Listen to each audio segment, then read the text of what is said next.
Hello, welcome to Moonbath Gamer. Surprise, we're doing a live stream. It's been a minute here on YouTube. We've been streaming on Twitch every now and then, mostly with the Baldur's Gate playthrough, of course.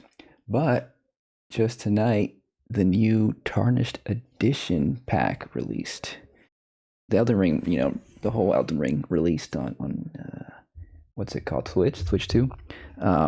But all the stuff that's on there it was released separately as a DLC, a $5 DLC, pretty cheap. Just a few things for every other platform.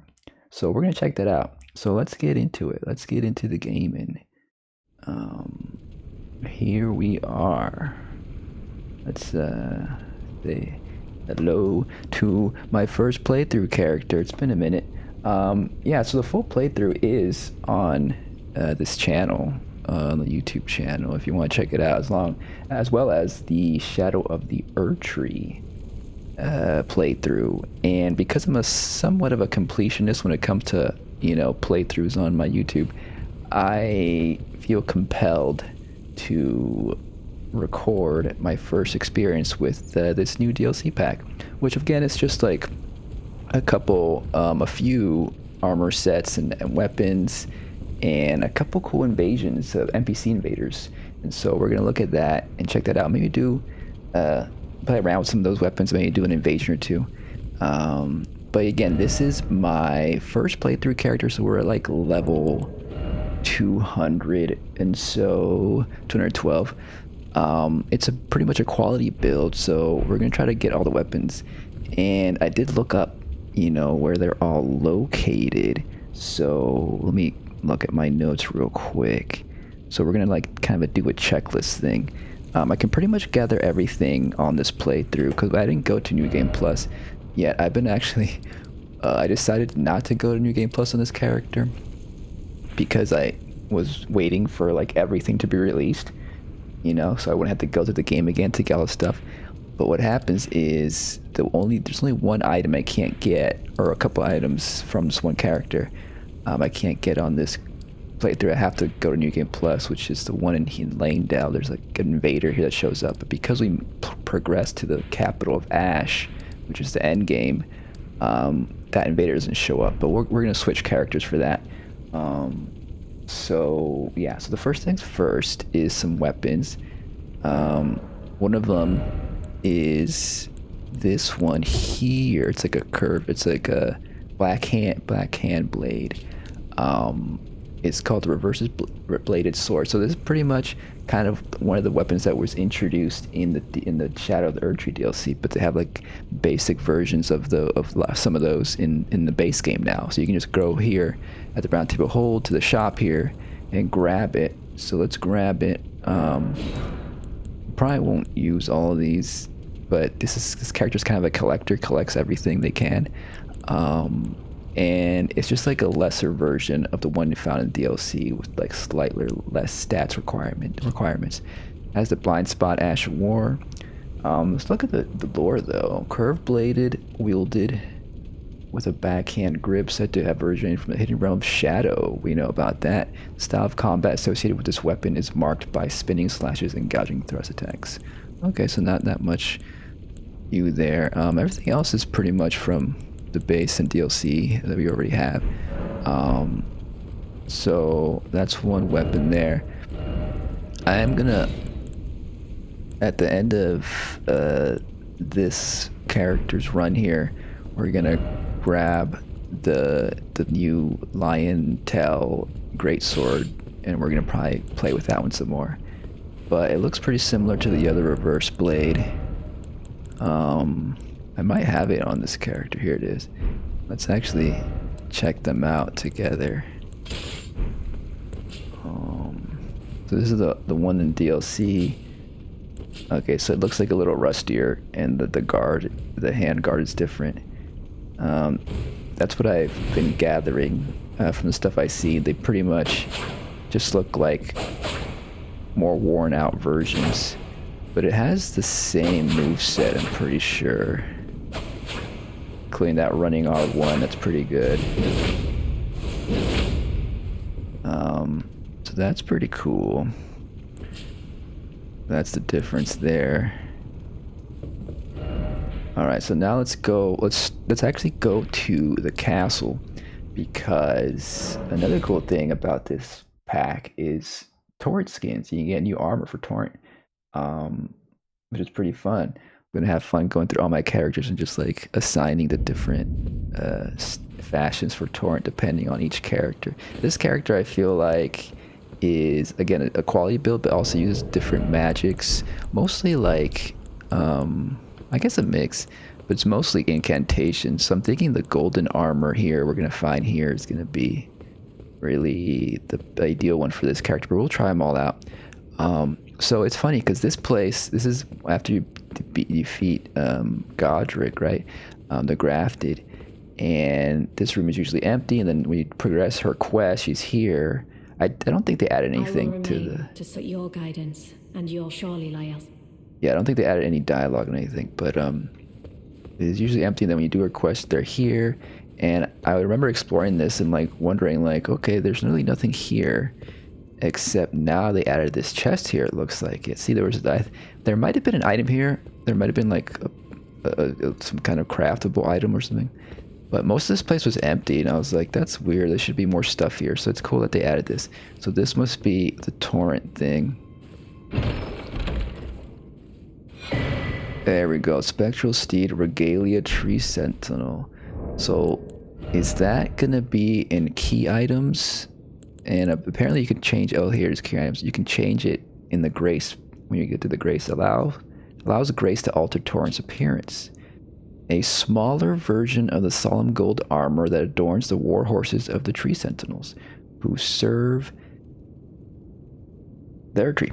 One of several liveries once prepared for spectral steeds, which allows Torrent, through grace, to change his appearance. Though, so wait, have they ever gendered Torrent? I forgot. So this confirms Torrent is masculine. Though a spectral steed's form will change when visited in this garb, their heart will remain the same. That's cute. So let's try that out. We have to go to our grace now. But actually, let's, just in case they want to, at which time I'm raising you to the just talk to them in case something happens.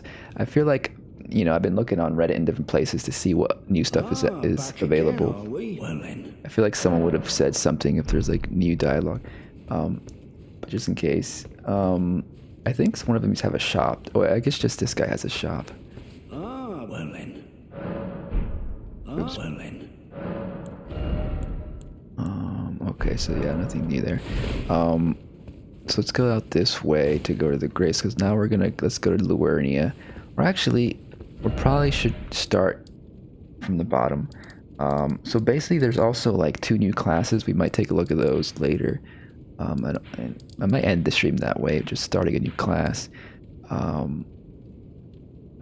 And it's like a heavy knight and a regular knight, or like the Idus knight or something, who has like a long great sword.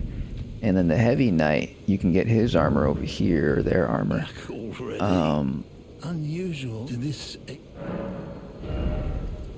So here it is, steel helm. Oh, let's like change the the Torrent skin real quick, because we just did that. Spectral appearance can now be changed. Okay, cool. Change spectral speed. See, chosen currently. Original appearance, Tree Sentinel. Okay, so now this is currently chosen. So let's take a look at that. There we go. Beautiful. Nice detail. Yeah, it's like the Tree Sentinel, yeah. So it's gonna be very good for Golden Order, Tree, Faith builds, like Erd Tree builds. They still haven't fixed the jittering of the head when you like turn. I don't think it's my controller. I think I tried different controllers, and like the head jitters if you move it slowly, the analog stick. There's little things like that I doubt they'll ever fix. But Oh, has it? You can hear the clankiness to it.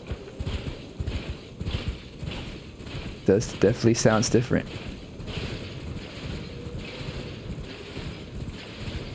That's cool. There's also like that thing from the DLC that lets you kick or something. What was that about? There was like a little thing you can feed them. Maybe I have to make them. They're also missable. Item craft. It's like a little thing that makes them go faster, or at least makes them kick or something. Maybe I don't have the crafting. It's not this one.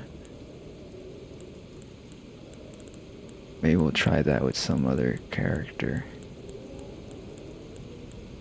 I'm pretty sure I got most everything I could on this character already. But of course there's things you can miss. And as my first playthrough, I definitely missed some things and I have to go to New Game Plus. I guess I don't have it here. Anyways, that's cool. So that's the new Golden Steed. That's cool. Because it is, it is nice to like, change your outfit and have your fashion just specifically for the character you're doing, and then having Torrent also kind of matching, which just makes it a little more fun. But anyways, this is the armor. So steel helm. This is for the heavy knight, one of the new classes. A helm of thick steel with black luster, very weighty but boasts high damage negation. A piece of protective gear for those who rely only on themselves upon the battlefield, whether putting your foes to the sword in glorious victory or fleeing a deadly onslaught. First must you remain among the standing. Armor. Okay, the first part is the same. It's pretty much all the same. Just the first part changes the description of what piece you're. This one is a little bit different. Protective gear for those who rely only on themselves upon. Oh, it just misses a piece of protective gear. Instead of saying a piece, it just says protective. Okay. So that's what that is. We're gonna buy everything that's new. I always like to try everything out, really. This is a cool outfit, though. We gotta remember what we're wearing. Just take a picture there to remember what I had on. I'm pretty sure I remember. So let's try this one out. I got pretty much all the stuff here. It's a heavy armor, so it might be, heavy rolling. That's that. And then, so it's pretty bulky. It reminds me of like, the armor of that big knight in Berserk. He was in like the first episode, or one of the first episodes, one of the few first early episodes of Berserk from the 90s, and probably the manga. I never read the manga. This is it, right? Steel gauntlets. Look at that. And it's this one. Heavy, and that class even starts heavy rolling too. Big and bulky build.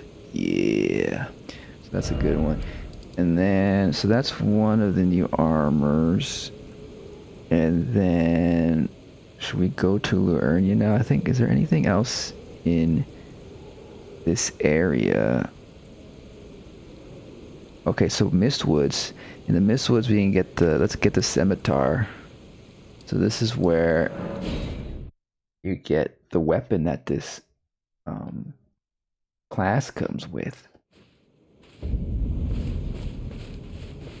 Which is a heavy scimitar, so it's a heavy curved sword.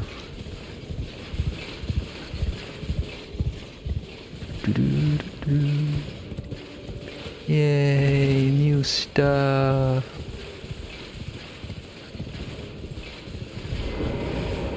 Hello there. How nice, Lise. And so here we get the scimitar, a curved blade of considerable size, whose keen edges only made more deadly by its imposing weight. This curved great sword demands both strength and dexterity of its wielder, rewarding those capable of mastering it with great sweeping slashes that mow through multiple foes at once. And then spinning slash, you can add your own slash war here. So let's just do that. Still heavy.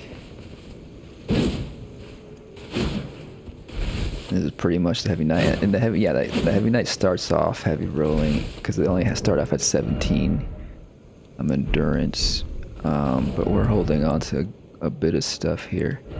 We could just add this on here, and we're still heavy rolling. I wanted to keep my damn, this is really heavy, huh? At one point are we gonna have, I guess you probably need like 30 endurance at least probably to not heavy roll. I like having my staff because I want to use my magic wherever it went. There it is. But yeah, this is like the same moveset as I think the Dismounter curved sword, great curved sword.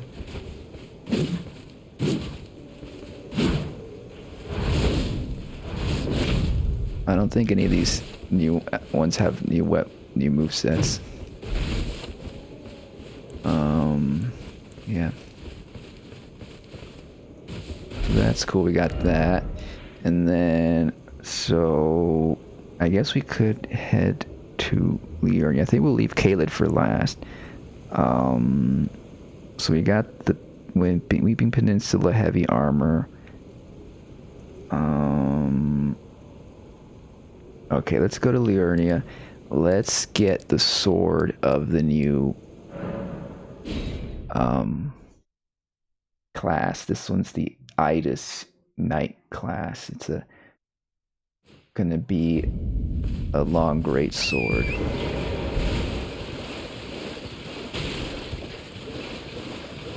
Or a light great sword, sorry. And it's in this direction. You know, these ruins, I remember looking around all these ruins on my first playthrough, and this was a good spot for something, and nothing was here, but now something is here. It's the Idus Sword. Also, apparently they made this not as powerful. I think only in PvP, maybe. It's not upgraded, but these enemies are pretty weak. So then this is the new one. Idus Greatsword. It looks similar. When they first released images of this, people were thinking it's the light greatsword from DLC, the Milady, but it's actually not. It's like, again, a rustier version of it.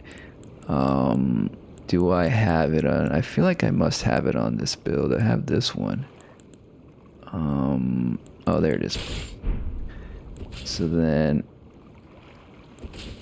yeah, it's like, you know, from far away it's subtle, but really it's like you have that brown handle, and then it's just like, yeah, like a lesser version of it, not as intricate.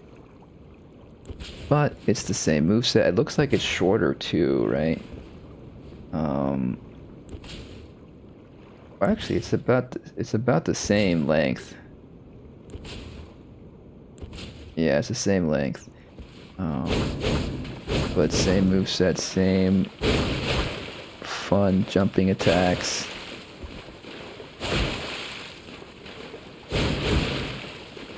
And then it comes with Impelling Thrust. The Milady also comes with Impelling Thrust, I believe. Then you get the wing stance at the in the castle in DLC. But it's good, you know, so that way you can start off pretty early with this weapon here if you have the Tarnished pack. I believe so, right? I was gonna check. Someone said that like you can get this stuff without the Tarnished pack, and the Tarnished pack really is only for the skins for Torrent. I don't know. I think you have to have the Tarnished pack. But yeah, this way you can do it early. Like I had a friend drop me a Milady for one of my other characters early, so I was able to do it that way. But if you don't have someone drop you an item early, then you're gonna have to go through the DLC to get some of these weapons. So this is a good way to do it that way, to not have to go through that.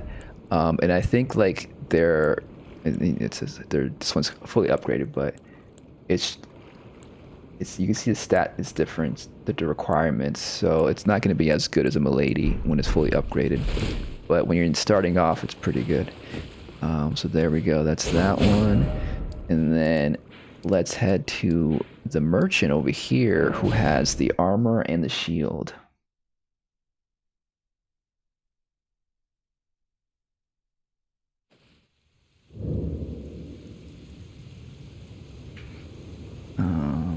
One second.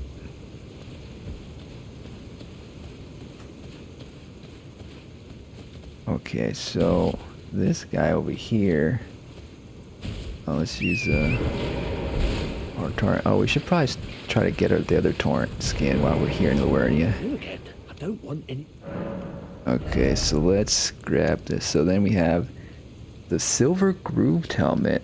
Pretty cool. A silver helm whose expert craftsmanship compensates for its weight. The construction is extremely thin, but the beautifully etched grooves reinforce its strength as protective gear in the land of Idus delicacy. Is no weakness. Interesting. Land of Idus. Where's that located? I'm interested to see what the lore hounds are gonna decipher from this. So this has more info here. Silver armor. The verdant green raiment is given upon receiving the guidance of grace. Even if the wearer is but a sapling at present, in time must they grow into ripened gold. Interesting. Still green. Maybe the higher up knights get gold later. Interesting. Where is this land of Idus? You think these could be clues to the next game? They often put like clues to like future games, you know, in their previous games. Like there was that one, was it a jester character or something in Dark Souls 1 DLC that alluded to Bloodborne, and then there were some other characters in other games like that. So then this one's the same, a little bit different. Gauntlets, blah blah. Its strength versus their strength, reinforce their strength. Okay, interesting. And yeah, so those are those. Let's get them. And then there's a shield here, silver shield, whose expert connection compensates for its weight. Elegant groups are under a picturesque scene. Picturesque scene. Is it? I can barely see what's on there. Looks like a bunch of lines. Recalling the faraway Erdtree's principles. Is that supposed to be an Erdtree? Spread out above shall its many boughs. Spread below shall its many roots, till the world entire knows its blessing. So they still worship the Erdtree up in Idus, wherever that is. So let's grab it. I'm also wondering if you can alter some of these. I think I read you can only alter one of the new items. We also didn't look at the lore for the Greatsword, did we? Or did we? Matches the length of a Greatsword while only possessing a very light weight due to its remarkable manufacture. Signature weapon of the land of Idus. With cultivated form, one can wield this weapon as swiftly as one might a straight sword.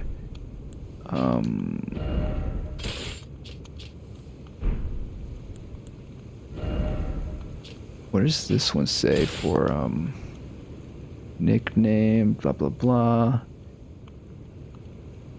Okay, similar final sentence. Interesting. I wonder if this is also from Idus. but they doesn't tell us.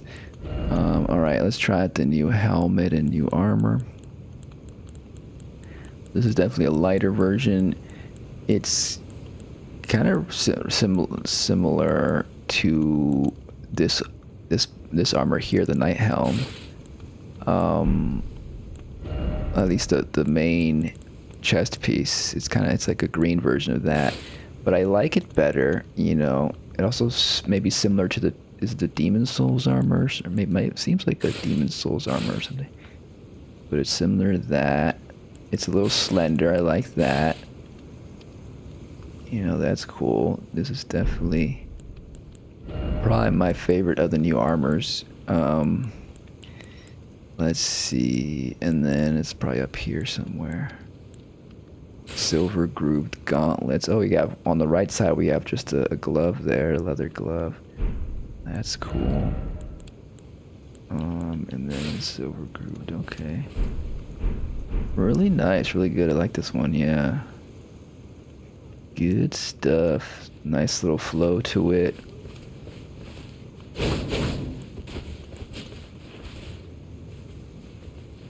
Perfect. Look at that.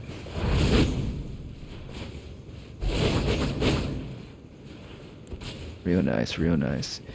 So that's what we got there. So let's go check out a new horse. We got a new horse skin over here at Ronnie's Rise.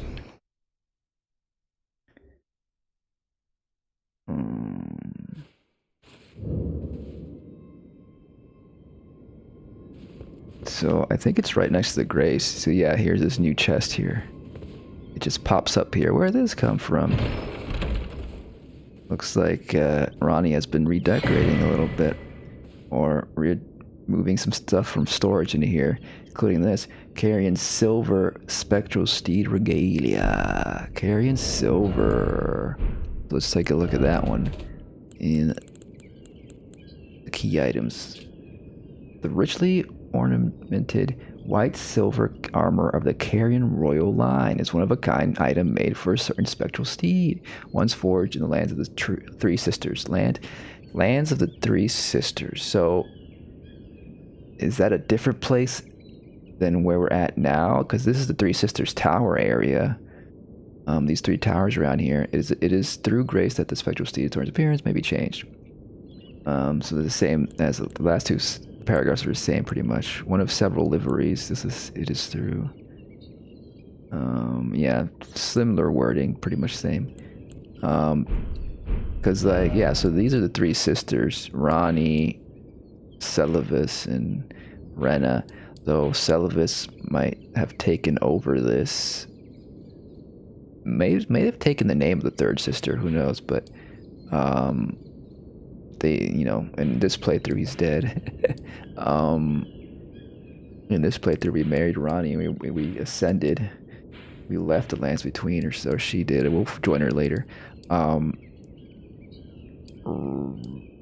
that's interesting. So is this considered the three lands, and was it crafted here, or was it a separate land and then they relocated here to these towers, the sisters? I picked up the spectral steed thing. Typically, I think you can talk to Ronnie up here, her doll or something, but maybe that we ended the game already. Maybe we can't anymore. There's like some extra dialogue here. Talk to Ronnie. Mine will be an order, not of gold. Okay, so it's the same thing. But the stars and moon of the chill night. I got the cool new horse armor. Carian Silver.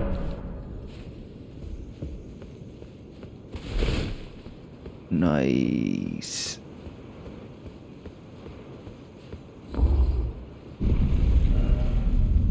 And I think that's pretty much all the stuff in Liurnia that's new.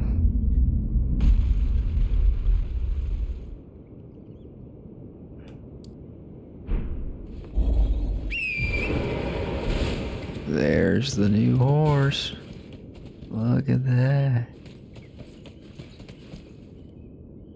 Cool crown there with a little gem there.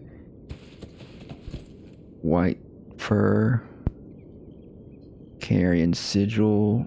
Oh yeah, the Carian sigil there. So it's a little different though. It has more to it. It's almost kind of like rising from some kind of perhaps flame or some plant like something.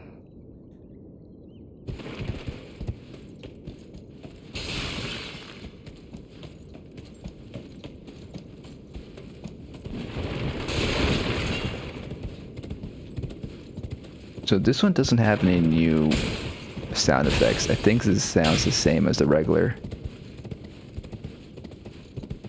Doesn't really make new sounds.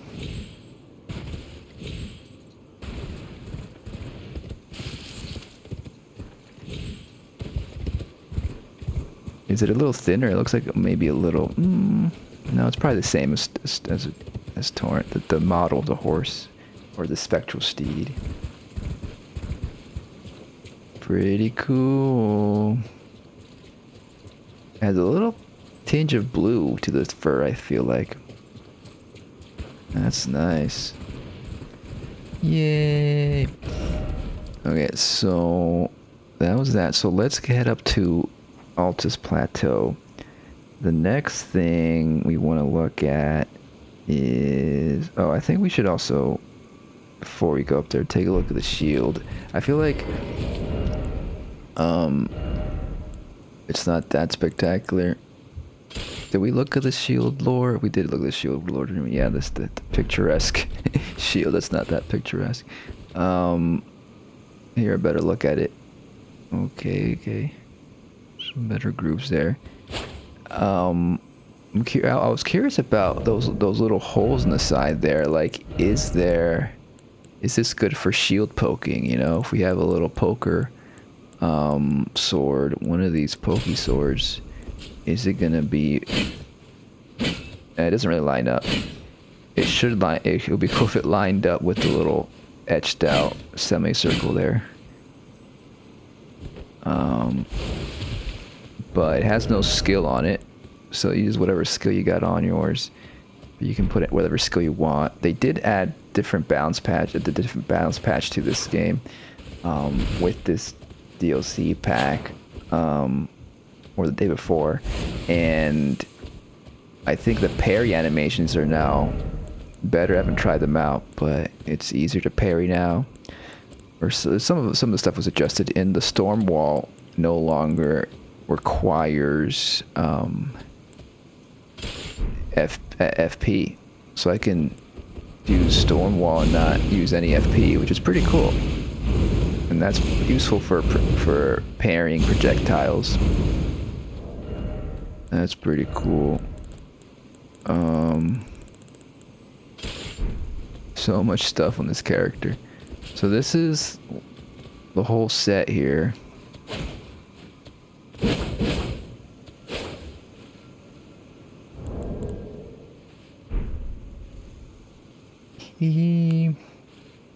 Pretty cool. This is a cool outfit. Okay, so let's head up to Altus. I believe this is the next and final armor set for the Torrent. The Torrent.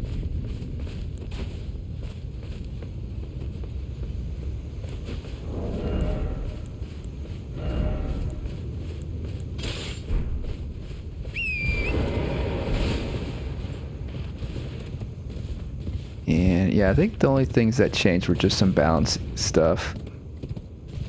I was hoping they would do a little more. You know, there's not really any performance changes. I don't feel it like there is any. The grass. Sometimes the grass pops in oddly still. Like right here, you can tell it as I approach this area in particular. This is the PS4 version, by the way, on the PS5 because it does have more stable frame rate. Mostly it's 60 versus the PS5 version. So up here is where the Knight Calvary skin is at. So this is pretty cool for all the goth builds we got going on. you know, for the dark side Nazgul build you wanna run. So let's go back and change it to that one, huh? So that's cool. We got the white steed, we got a black steed, and then we have a golden steed.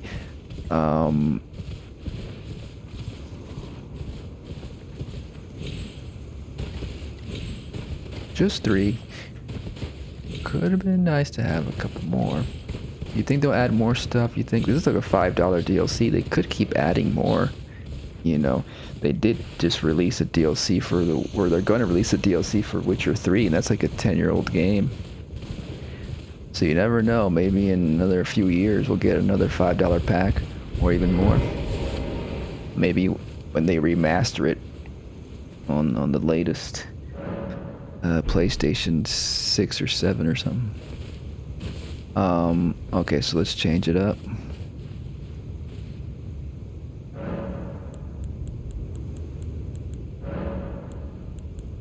Funeral Night's called. Interesting. Funeral Night.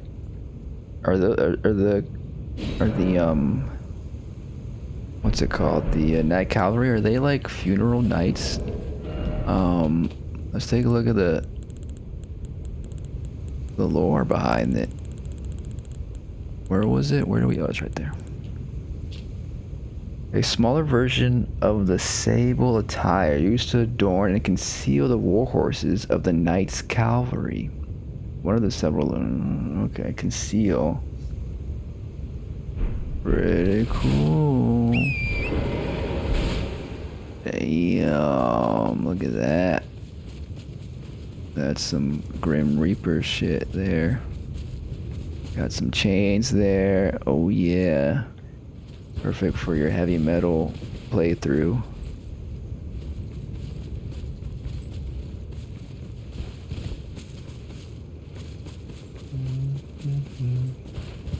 Pretty cool, pretty cool. I feel like it's a little deeper and lower, the hooves sound on the ground, the galloping. Maybe it's the terrain. It does seem a little quieter.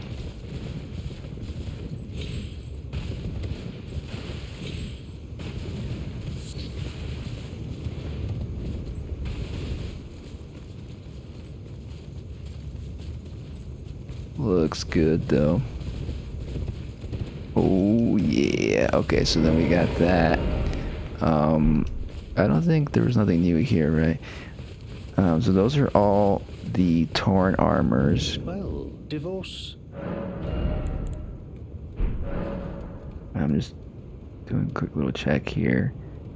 And let's head to Caelid. Caelid's the final place where we get some new items they added. Let's go to the fort. Fort Farith. So over here in Caelid, we got there's a merchant over here, you know, further up, that sells a samurai set, you know, in the base game ever since launch, right? And that's where you can get the samurai set. And then in different caves around here, you can get the different katanas, the Moonveil, the Miroid katana, and I guess a regular Uchi katana was in Limgrave, but there was also the little dagger katana, I forgot what it's called, wakizashi, that was in a cave in Caelid. So there was a lot of like samurai stuff here in Caelid, which is interesting. You know, I'm sure the lore experts can maybe give us some more insight on that. But now they added even another samurai item here. This one right here, the Reed Great Katana. So this is very similar again to the Great Katana we see in the DLC. Right, you can pick it up right in front of a dragon, a dead dragon, a zombie dragon, in the opening map of the DLC. we got this one. It looks to be like the same move set. And again, this is like a lesser form of that one. It looks a little thinner too. We're gonna compare in a second. It does come with the overhead stance. That's a unique one. You can't really attach this to anything else but the Great Katanas. That's nice. You can use this at the very, well, as soon as you get the Kaled here. That's cool. I do like the Great Katanas. It's one of my favorites of the DLC weapons. It's just fun to use. And let's compare it to the other one. I'm pretty sure I have the other one. So here's the Wakizashi.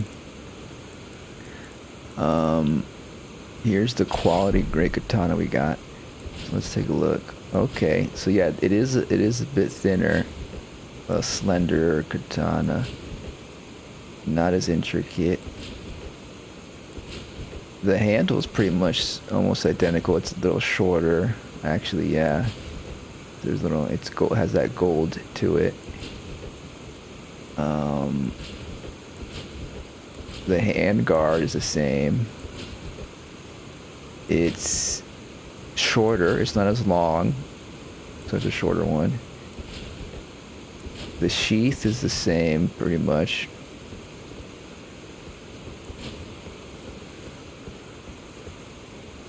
Except for maybe length. It's hard to tell when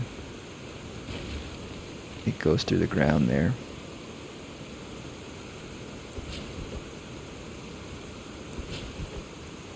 Yeah, this one's just a little heftier. Pretty cool, pretty cool.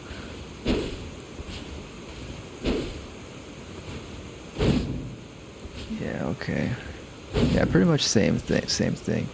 So yeah, so slightly different requirements, just 16 versus 18 dex, 11 strength versus 14 strength. Good for the early game. Pretty cool. So that's this one.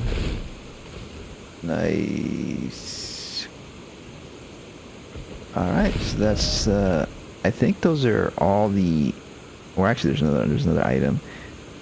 Those are, I guess, weapons. Those are all the new weapons they added to the base game, or the base map of Lands Between. But they also added a thrusting shield. You have to go to the Coliseum over here to get it. And it looks very similar to the Duelist shield. I think it's just a trusting shield. That's from the DLC, the Shadowlands, that you find in Mesmer's castle.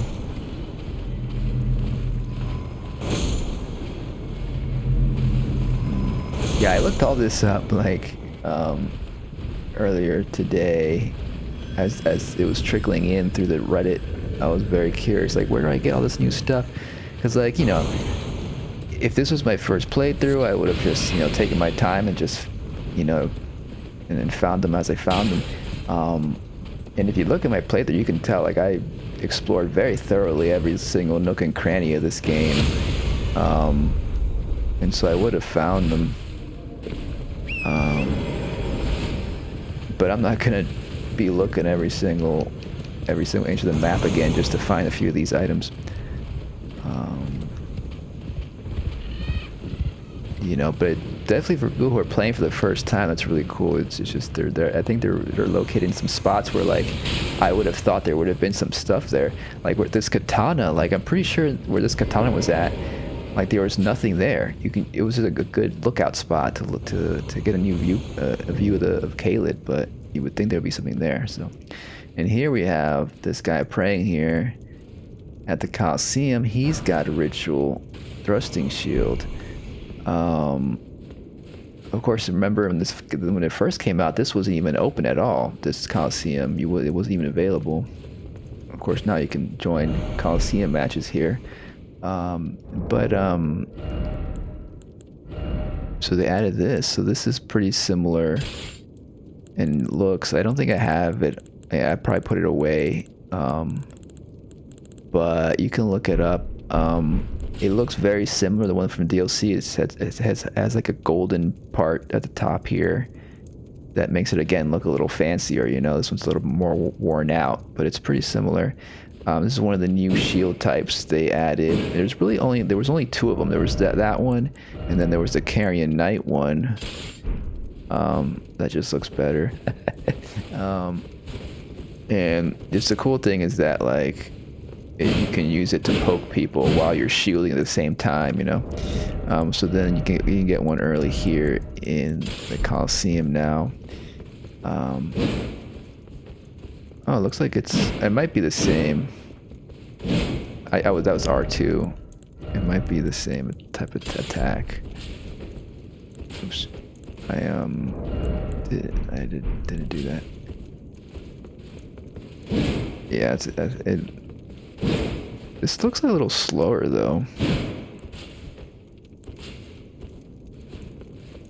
No, I think it's the same.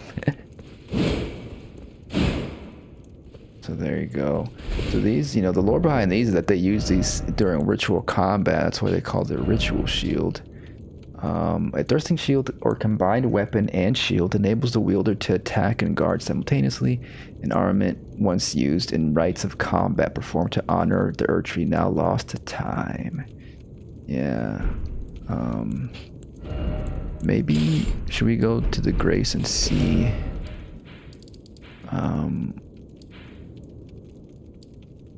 Let's go. Let's see if I have it in my storage, just to see if the lore is a little different. I feel like it's gonna be the same.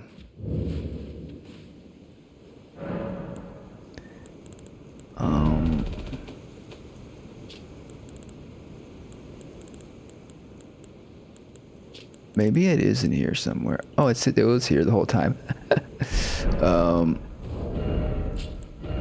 I have so much stuff here, it's hard to, I have to reorganize it to item type. That's an easier way to find stuff.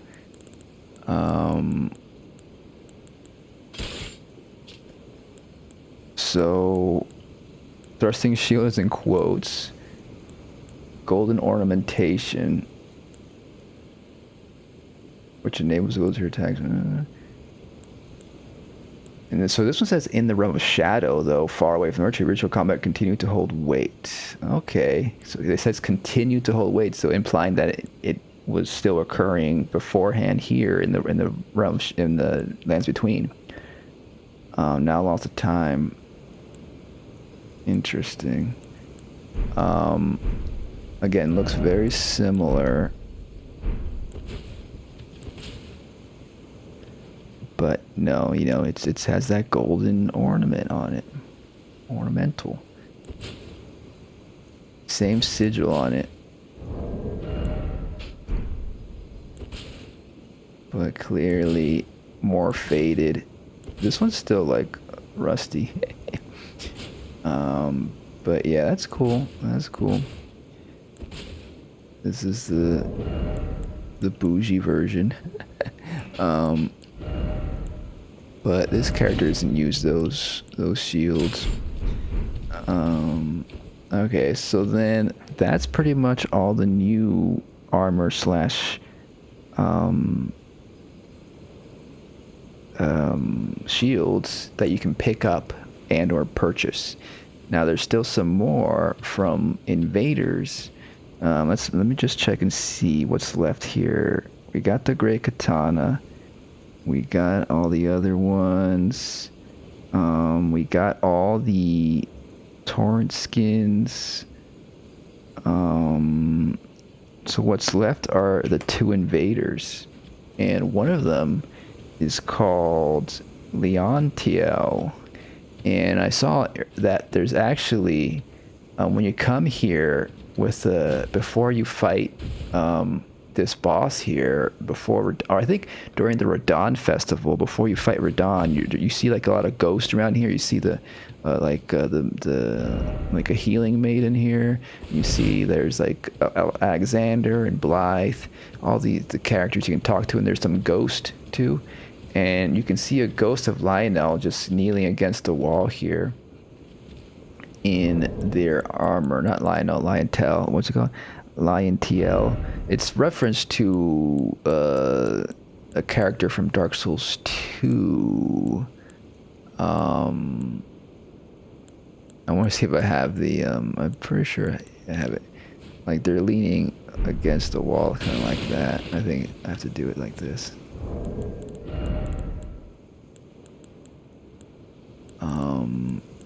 Where'd it go?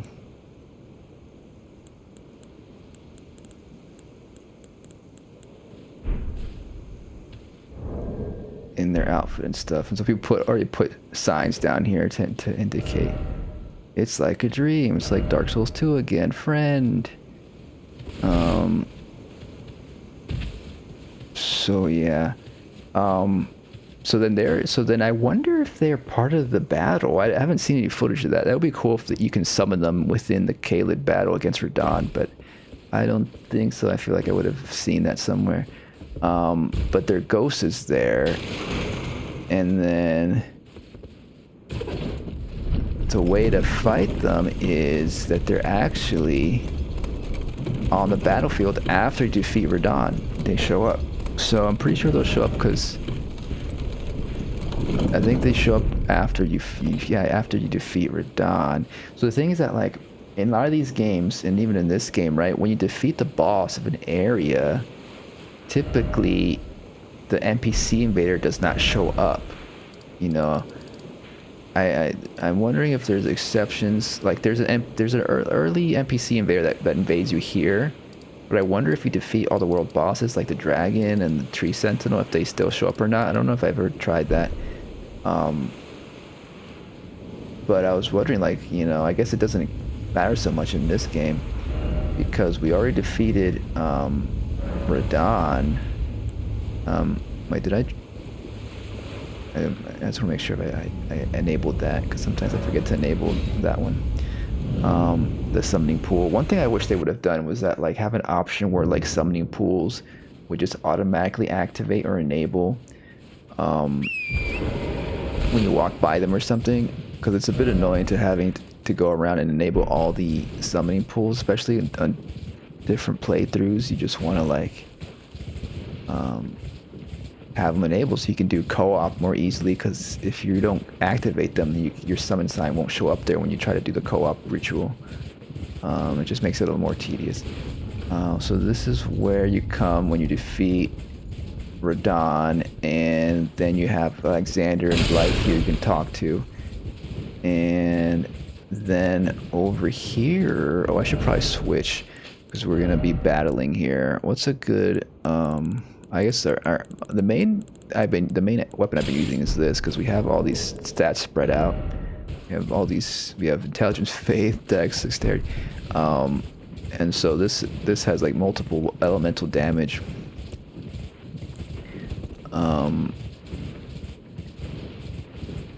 So I think, like, you go around this way. You go towards the catacombs, and they'll invade.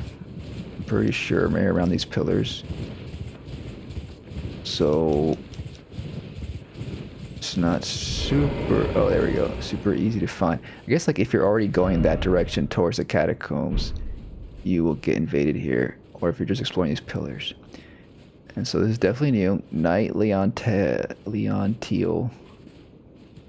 You know, so this Leontiel feels like more of a masculine name. Leontiel, I think, was a character in Dark Souls 2 that looks just like this pretty much, but she was a woman. I think maybe masquerading as a man, kind of like a little bit of gender fluidity there, perhaps in order to get respect in this more maybe patriarchal medieval fantasy world. Posing as a man or something, because the mask always had, you know, that masculine facial hair. So this is an NPC, so that they're using that's the Hollow Slayer sword from Dark Souls 2, but they have this cool new Ash of War here. It's like a matador. Really cool stuff there. So let's do some dancing, huh? Some do much damage, does it? Not fast enough.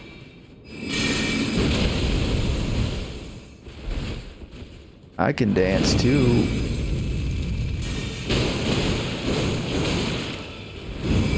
Ran out of stamina, didn't finish the combo there.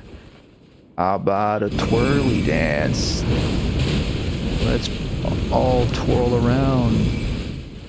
Pretty cool. So they're not too difficult now. I mean, I'm at level 212, so I imagine when you're first fighting them on a regular playthrough, your first playthrough, you're probably closer to maybe what, level 60 or something. I don't know. But I guess people fight Radahn at different levels, so it might be a little harder. Dance on this. Okay, they didn't fight. Oh, they got a little bit of that. Too far away there. I just want to do a fun little ending here, like that, you know, get a little poke there. And then you get the armor and the Greatsword. Look at that. So let's take a look at it. And this is one of the ones that you can alter, I believe, or maybe the only one you can alter. The mask. Take the mask out. We'll check that out in a second. Wherever it went, here it is. Okay. Looks very musketeer-like, right? A sharp-brimmed ceremonial hat affixed with a mask, the favorite protective gear of the knight Leontiel. Oh, Leontiel admired Jaren as a father figure of sorts, and this mask lends her the same distinguished severity she saw in his own. Okay, so this is also female. So both characters, Leontiel and the character from DS2, are women, but you know, they could be, you know, gender fluid. Interesting. And so it's funny because, like, they haven't really referenced any Dark Souls game, you know, directly as much as this, because this is definitely a Dark Souls character. It's a different name, but it's pretty much referencing them. That's cool. And your hair pokes out. Okay, so that's the blue hair. That's my hair there.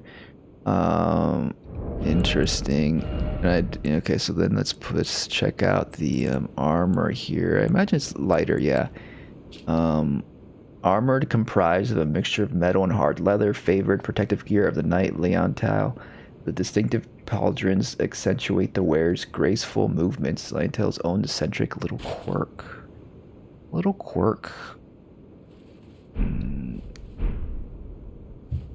Pretty cool. And then we got the gloves here, affixed to the wrist, the belt-like mechanism. Okay, belt-like mechanism. I don't really see it here. I guess a little bit. Yeah. Okay. There's the belt-like mechanism on the left side. That's cool. And then the pants are red. That's nice. Leather boots designed for real combat. Favorite protective gear. Fold overs have been tanned a contrasting white. Indeed. So yeah, very fitting for a Caled Invader here. And then let's check out this sword here. The Greatsword, a knight Leontiel's favorite sword, a greatsword whose blade is wrapped in leather at the base. Said to have been wielded by a proud order of Orthodox knights long ago. The Hollow Slayer knights, the knights from Dark Souls 2. Weapons of this ilk demand high dexterity. Skill, muleta. Hold out a red cloth in front, inviting enemies to attack. Use normal or strong attack or to gracefully dodge incoming strikes, then pivot to offense. Can be charged to increase power of strong attack. Also, additional inputs allows for follow-up attack. Okay, so this is a little bit more complex here. Let's see. So, first off, this has the move set of, I think, a lot of great swords. This is pretty much the Claymore moveset, right? So that's pretty cool, because I think Claymore has the only great sword that has the poke like this.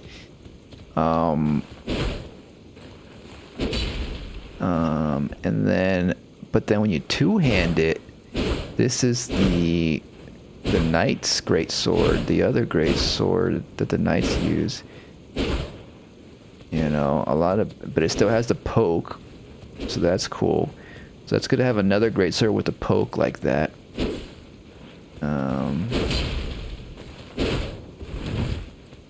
And then the running attack is like this. I feel like, does the Claymore have this running attack? I feel like that's the other Greatsword. The Bastard Sword maybe has this one. I don't know. So that's cool. It has like a leather guard up top there. You know, her hat goes through it a little bit. And then we have the Matador, you know, cloth there. You can pull it out with the L2, you know, and role play as a Matador. You know, traditional bullfighting is from Spain. It is a tradition. It's not one I really think is very good tradition.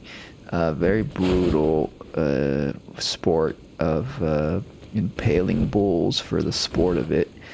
Not very humane. But in this video game, it's all fantasy, and we can have some fun dancing. So then we hold that up, and then you press, if you press R1, you do that. Press R2, you do a bigger spin. So if you press R1, you can just keep doing that. That's cool. Yeah, I'm continuing to hold L2. It's very good animation too. Very nice animation. Lovely animation. So that's R1. And then you can back off with a press the backspace button, backstep button. And then we can have R2 is the spin, and I'm holding it now. So the longer you hold it, the more you linger there. Bam. And that's as long as you can hold it. It's eventually going to go. But you can time it differently, like go like that. Just a little tap. The little tap is like almost like an uppercut, is it? Or no? How did I do that? You can keep spinning around. That's really cool. It's gonna be fun in PvP, just like timing it right. Oh, this is a follow-up. Okay, so then you do that, and then the follow-up is the uppercut. It's like an upper stab. Very cool, very cool. And then what about this? And then R1. Okay, you can do kind of like back away, do that combo situation. I don't know if it actually combos or not. But this I think might combo if you can roll catch them whenever you're fighting. That's pretty cool. That's pretty cool. Does it use a lot of FP?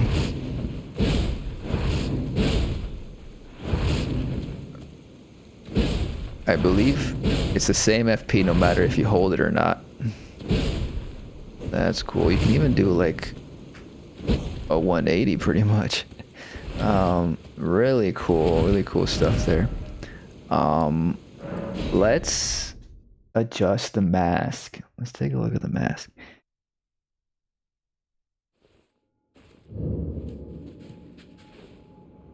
We can take a look at everything else we can adjust. Alter garments, so that's normal.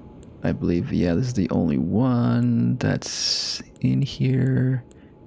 Everything else is from before. Oh look, we can alter this one as well. Let's see how that looks. It's just a little flap at the back, I guess. And then the other one isn't here. So yeah, so actually two things you can adjust. This armor set and the mask. So what do we do? There we go. So then we took that mask off. So now, okay, you get to look at the face we created in Character Creator. We spent all that time. Might as well show it off. Very cool, very cool, very cool.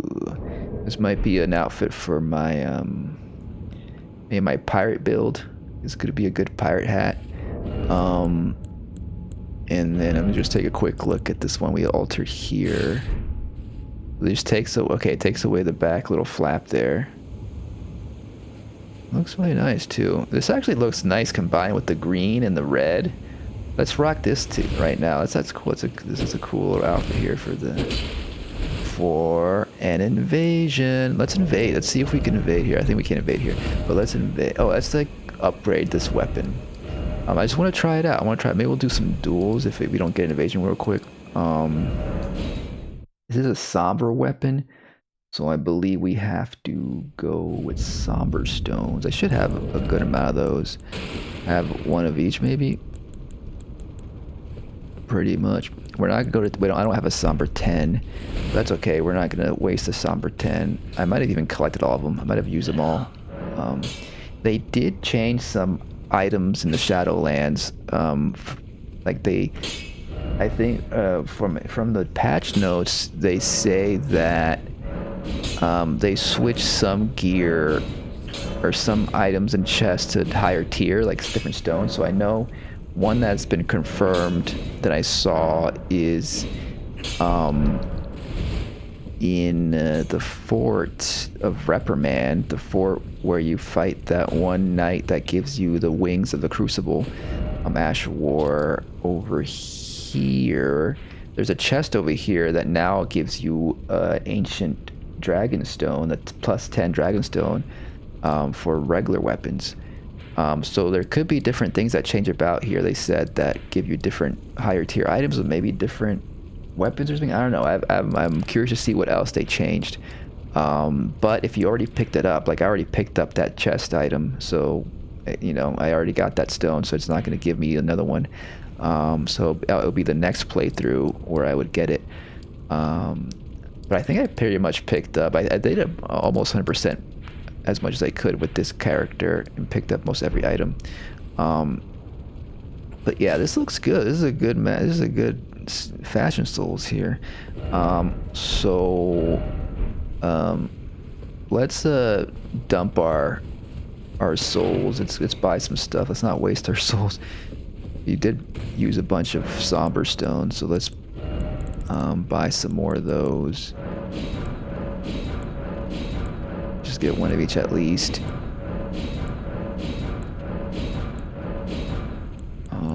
Maybe grab another one of those. Some more of this. Okay.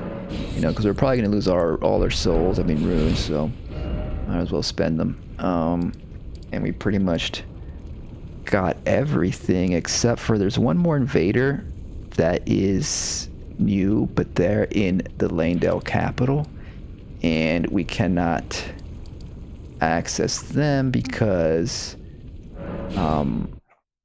we burnt the capital. The spoilers, in case you're wondering. You should be watching this after you beat the game, unless you don't care. But at a certain point in the game, the capital burns down, the tree is burning, and it all goes to ashes. I actually want to check and see. I guess we can. Hold on a second. What should I be wielding here? Okay, we can do that. I don't like to have the red color on what I'm invading. So I guess we can just keep that. We can use some spells and stuff. Whatever. We're just gonna have some fun. So we're gonna see if we can invade. On the way, I just want to check out. You know, see, this is where the gold mask is for their quest. We picked up their armor, but there's another invader here in Leontiel when it's not an Ashen capital that shows up at the statue of Marika, and he invades you, and then if you defeat him, you get a flail and their armor set, which is basically a tattoo set, really. It's in this direction. I don't think we'll be able to access that area. I was wondering if... Is it in this area direction? I was wondering if it's covered in ash and maybe their items are now just there. Like, it's down here somewheres.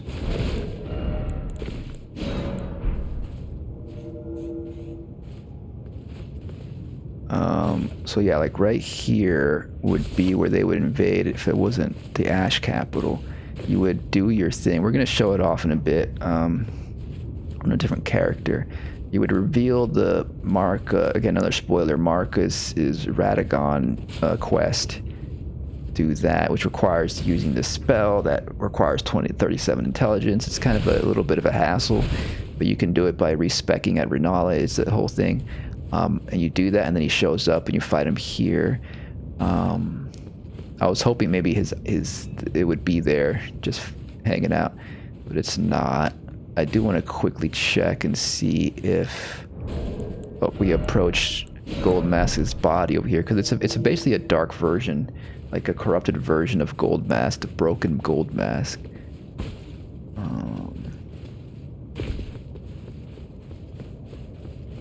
That shows up. But all accounts have informed me that I have to go to New Game Plus to get it with this character.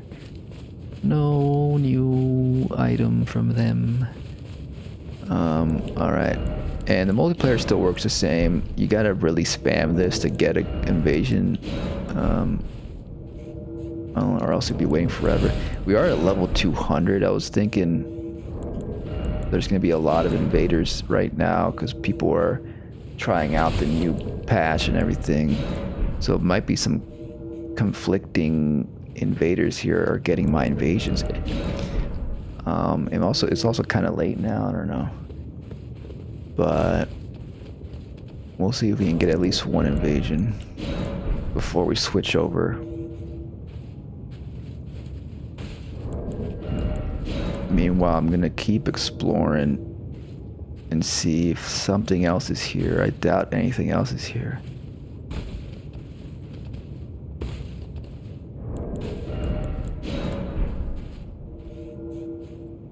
There we go.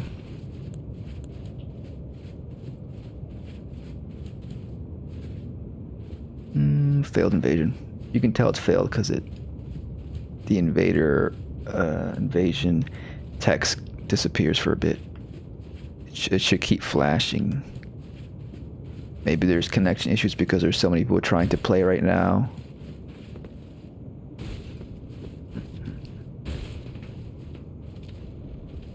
That's where you get a talisman down there. You gotta wait until it says that, and then you gotta keep trying again and again and again. Oh shit. I didn't mean to do that. Look out for the manhole. But that down there is where you get a talisman. I think it's like gives you extra HP talisman or something.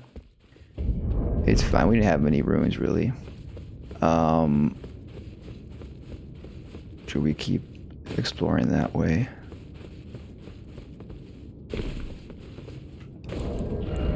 Let's just see if we can get one in a minute or so of just trying.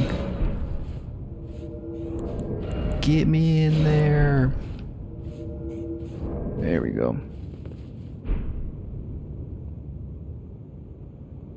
See, it keeps flashing, so I think it's connecting now. The trick is really just to spam it as fast as you can.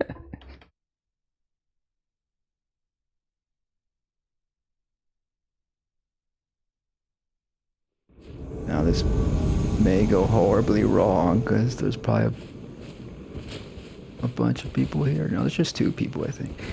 Hello. Oh, they are ready.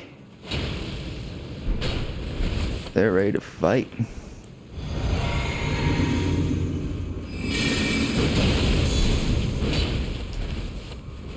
I think they just want a regular duel.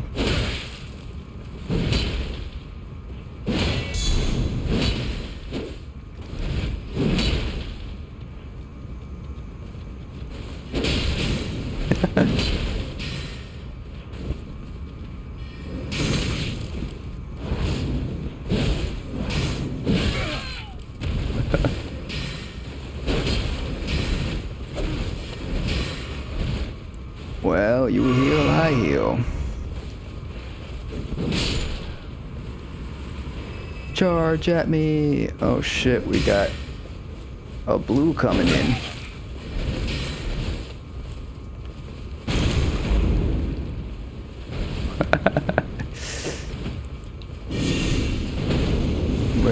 the blue at?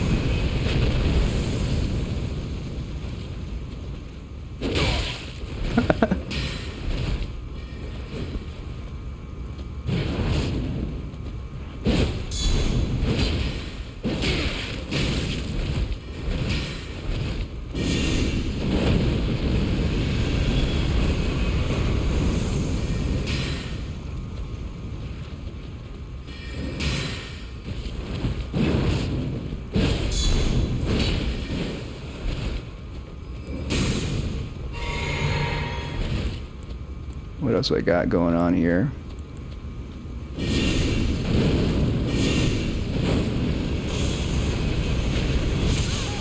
Whoa.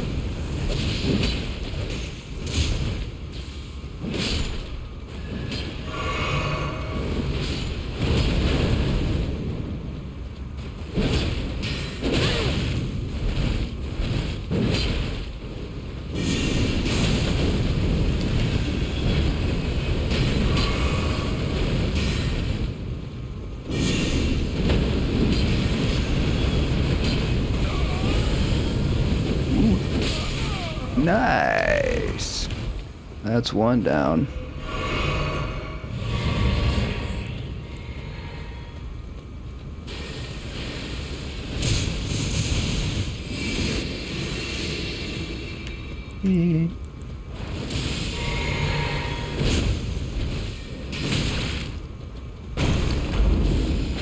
Damn. Oh, we got him.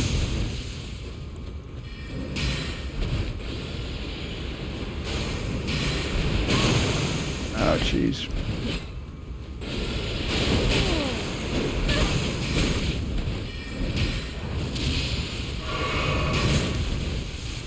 That was close.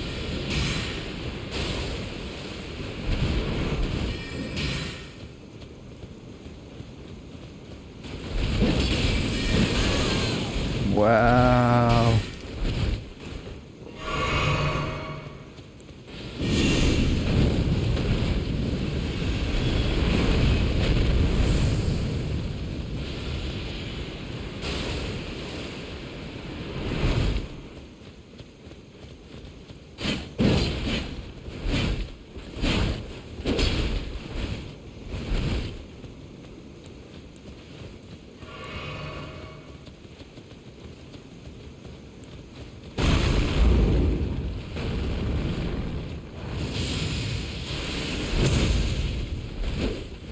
Almost.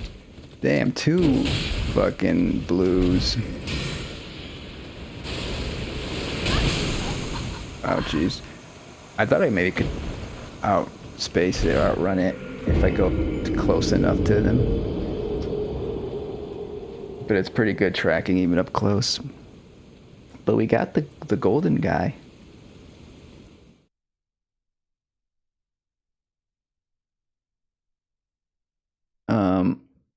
And we did use the Asher War a good amount of times. We didn't use it as much as we probably could have, but it's, you know, it takes a bit to like get out of this animation, you know.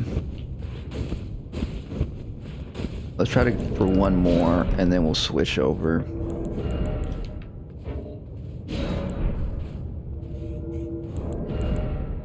Let's see how quickly we can get another one. And of course, this is just my first build. It's not optimized at all for any PvP or anything.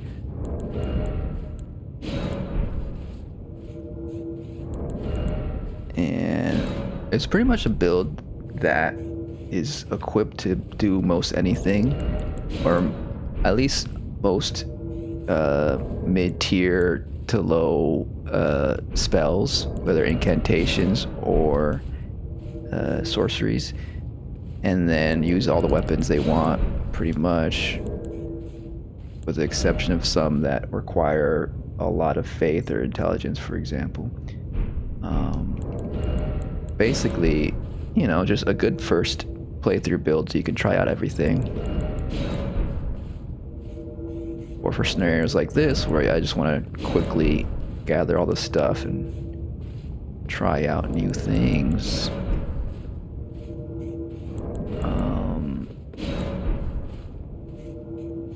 But Yeah.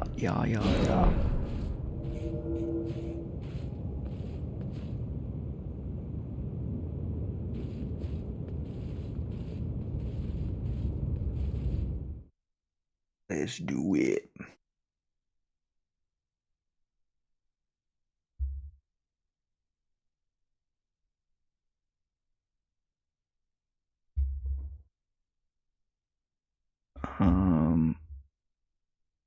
Yeah. Also, it's been a while since I streamed a dual stream on Twitch and on YouTube.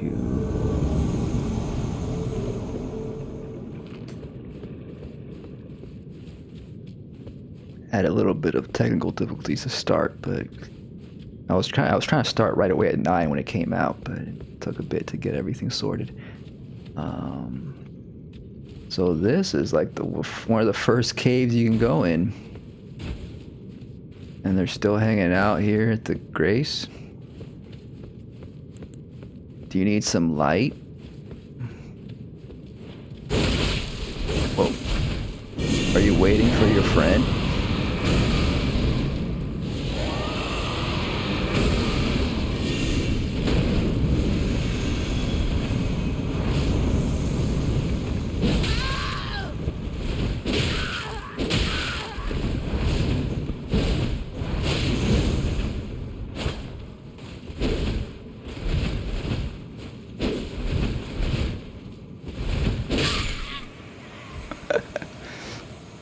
I don't know if you really need to wait for a co-op to get through this area, but if you want to have fun with your friend, I guess that makes sense.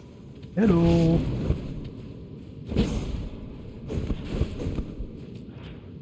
Well, we got a win. We got a rune arc. It was one of the easier ones where it was just one dude who didn't really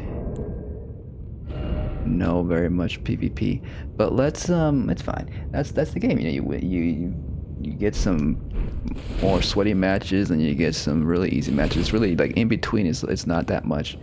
You don't get many of those. But that's fun. I like this weapon. I have a few characters I feel like I'm gonna use this on. I have a video on this one character called Fear the Omen you can find in the PvP playlist of Elden Ring, and they're like a demon omen character with these horns, and they're kind of have like bull horns, and it'd just be fun to like have them play them with this weapon, and kind of like subverting the idea of the matador. Like, what if the bull was the one attacking you with this instead of the matador? You know, it's like a revenge story. It could be the revenge of the bull. You know, that could be a cool, fun night of invasion. That's probably the character I'm gonna get this on next. But let's switch it up. Let's try out and see if we can grab the other item with my other character. This is going to be my fairy character, and I also have a playthrough. I think I might have a couple videos about this character, but I have a full playthrough of this character going through the DLC, the Shadow Tree DLC, and on their fairy quest, Scarlet Fae. This is also 208. This is also pretty much like my second character I made, and it's an arcane faith build. Pretty much it's like she's a big fan of Melania, of course, so she's got all like the fairy magic and the rot stuff.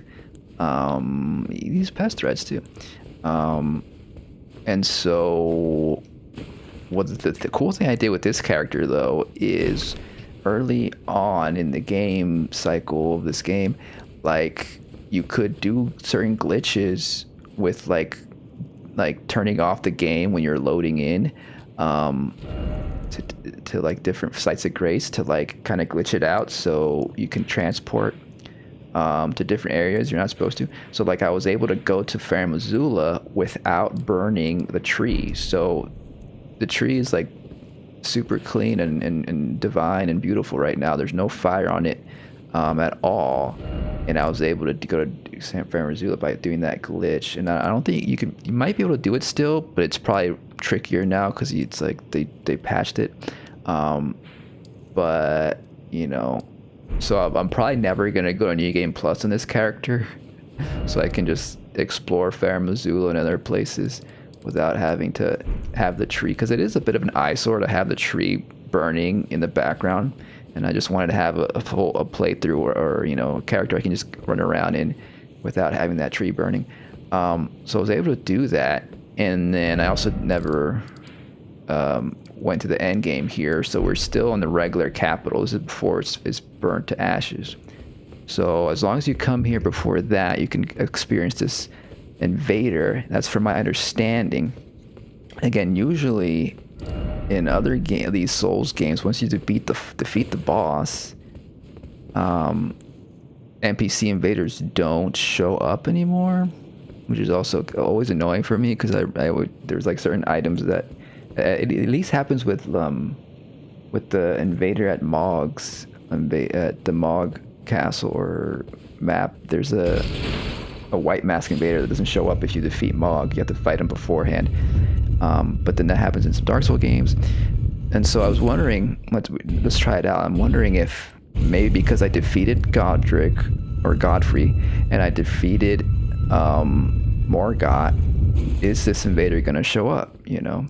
And I'm pretty sure I already did the quest where you get this Golden Order Totality emote, because we already did the reveal of the statue. Maybe this activates it. You read this. They're not showing up. Maybe oh, here they are. So they do show up. So that's good to know. So here they are. We revealed that this is Marcus, is Radagon, vice versa as well. And here we have Noble Broken Mask. They have this cool new flail. So that kind of looks like that one law of casualty, law of causality, and it's like you hit them and like they explode at a certain point. You know, they keep getting this buff, so it's like a similar buff but with the flail, unless they have that incantation. They're pretty aggressive. See, they should be exploding here, or maybe, okay, no, they're doing that. That's a whole new thing. That's the big thing. That's pretty cool. And they have this tattoo figures on them, and they have a broken golden mask. We're gonna look at their armor once we get it. Did they heal, or they're just tanky? But I want to see. We're not rushing it because I want to just see them move about and get a good look at them.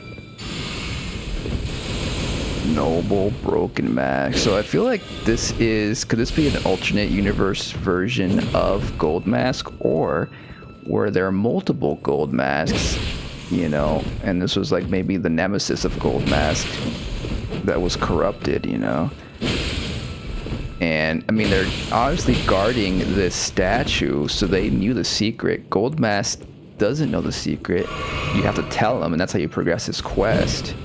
But this one did, you know, and we know that Carian, the guy who follows Gold Mask, he goes mad. He's like, when you tell him the truth, and at the end of the game, and like, he gets depressed, and like, seems like he abandons the faith, potentially, you know, goes off into the ocean, commits suicide. I don't know what he does. He disappears, and he leaves behind his mace and his outfit. So when you discover the truth, a lot of people just go crazy, right? So I wonder if that's what happened here. It would be cool if he had some like finger frenzy spells or something. But this is, I guess, enough, whatever he's doing here.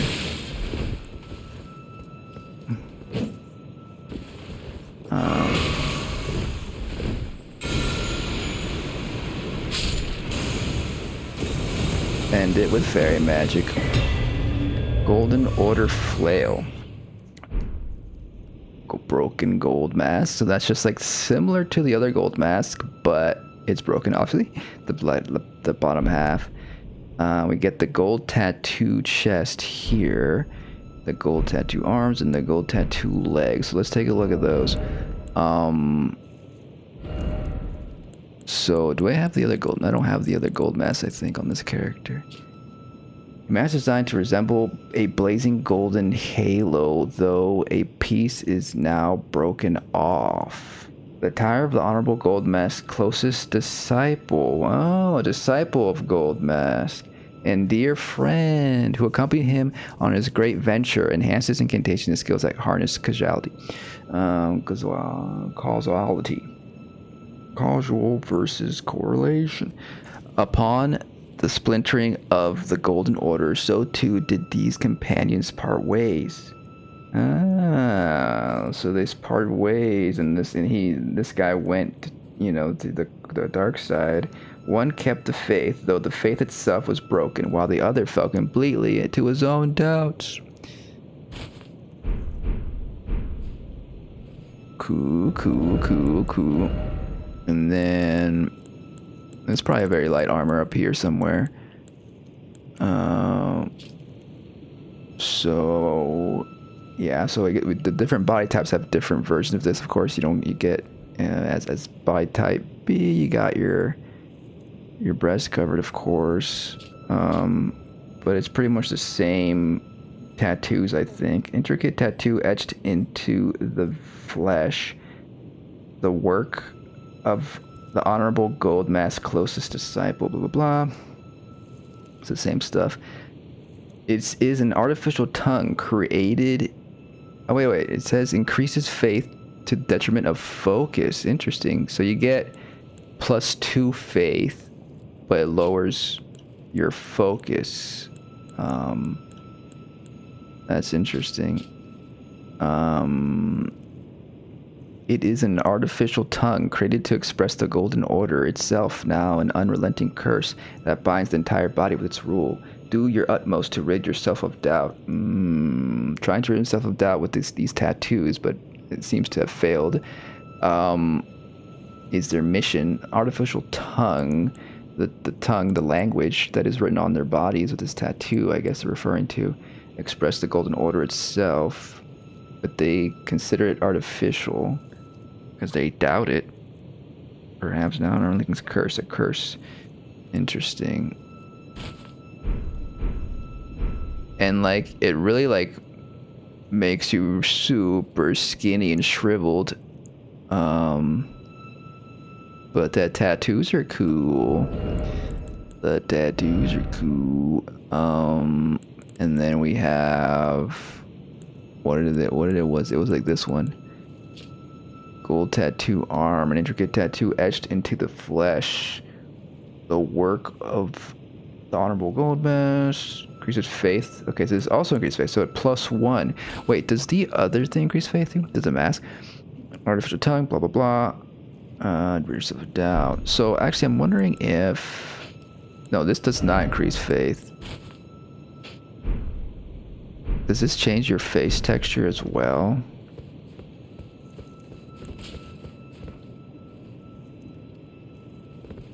No. So it's only the chest piece that gives you the tattoos. And then the leggings. Gold tattoo leg. Increases faith is also increased faith. So +1. So +1 as well, right? +1, and then this one's +2, was it? Yeah.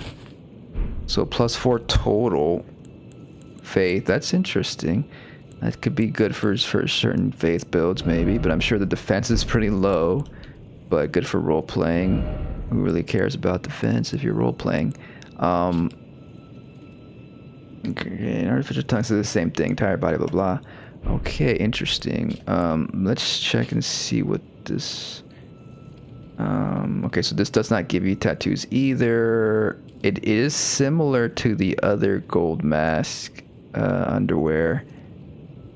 A little cheekier. I don't know if I have... Do I have it on this one, on this character? I think I don't. Oh, I don't because it's not. You have to do that the end game to get it. Interesting. Let's put the whole set on.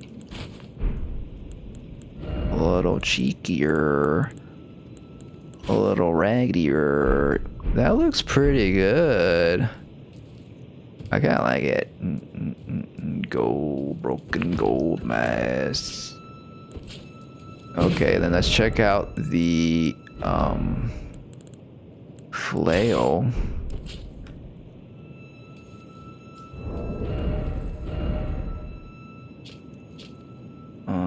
3 golden rings for striking heads, the sacred signature weapon of the Stygian broken mask. The golden bands are modeled upon the Elden Ring itself, half corporeal, half formed of light, all in the process of shattering. Casualty's Wrath. A skill which houses the wheel of causality within the user's frame. Once activated, perform an additional input to unleash an attack.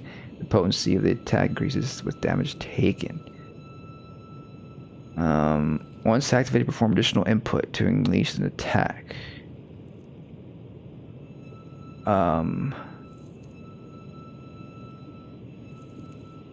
With damage taken. Okay, the more punishment we get, the more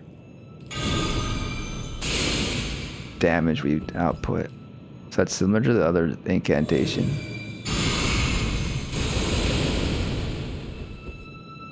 Okay. If I tap, I think tapping and hold it does the same thing. That's interesting. And it gets rid of the bubble, so we don't have the explodey thing. So I guess maybe what you might want to do, I don't know if this works, you might want to get this to proc the explodey thing at the same time that you do this. I don't know, maybe you can't do it at the same time. Because then like you can explode and then you can unleash the Ash of War. Really cool little gesture there. Really cool. Of course we have to upgrade it to make use of it. Let's see the explodiness of it.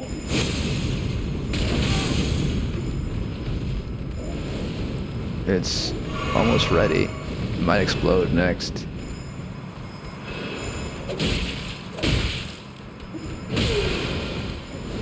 It's still not exploding. I think it takes more to charge than the incantation.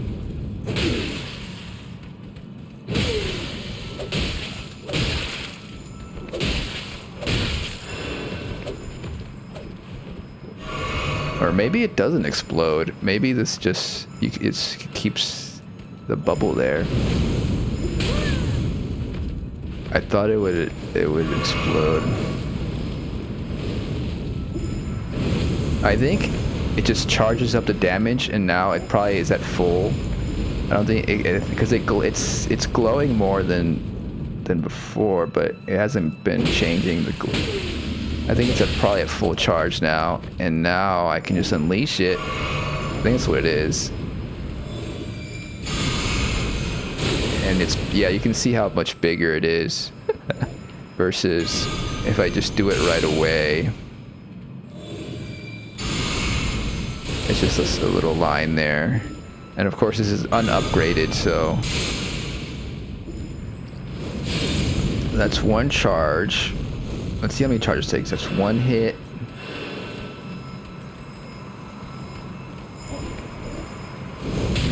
That's 2.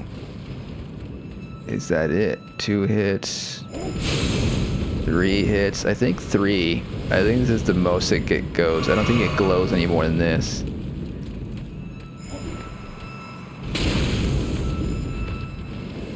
Yeah, I think it's just 3. And then you get the big one. And it makes sense for it to be 3 because there's 3 rings. Maybe each ring glows and I've not noticed. Let's see.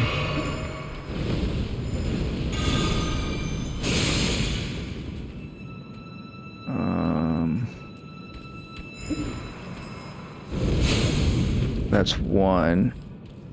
They're all glowing about the same, all the rings. Does it change with just 1 charge? I think it does change a little bit. It's just a longer line. Let's try 2 charges.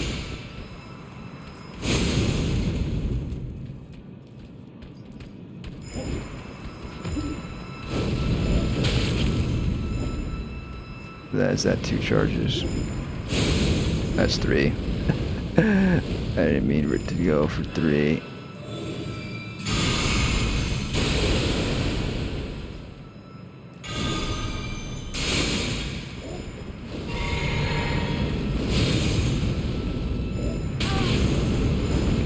That's 2.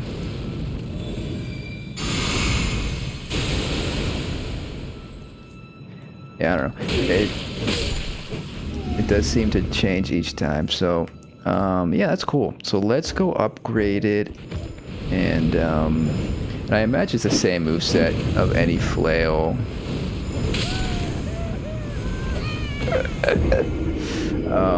Of any of the Flails.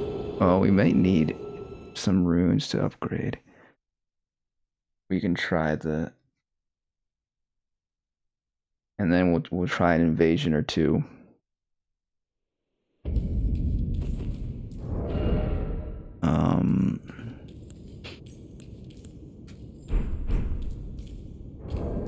How much do you think it's gonna cost?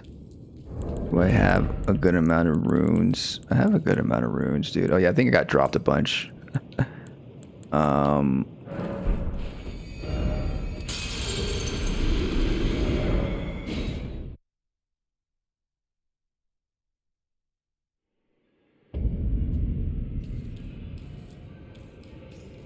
Gold mask. Yeah. Unfortunately, there's no topless equality in this game. Other thing, I know this is very kind of obscure, but I have noticed that the underwear for the female character type is a little wider in the back. Covers a little more in the male. I feel like they did that to avoid male gazy objectification, but it's also a bit unequal. But it's not a big deal. But you can also like it, you know. But that's just something I know as someone who pays attention to these things. But you know, you get you can use this one. There's like different outfits that you can go scantily clad with, or more closer to the aesthetic of the ascetics. Is that the right word? Soiled loincloth. There's that one set, the ascetic set. You know, get rid of all your earthly luxuries and material needs and wants, and live the life of a broken gold mask. You know.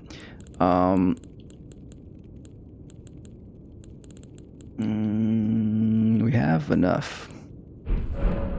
We have enough for those. Let's upgrade to +9 and try it out just for funsies. Funsies. Well, I took you no matter to lay out your own. Oh, not that expensive.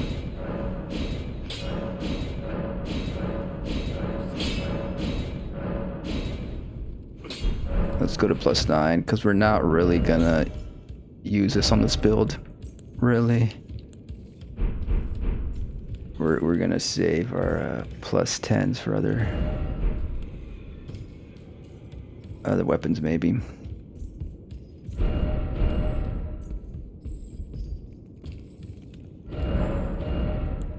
Let's get rid of these runes.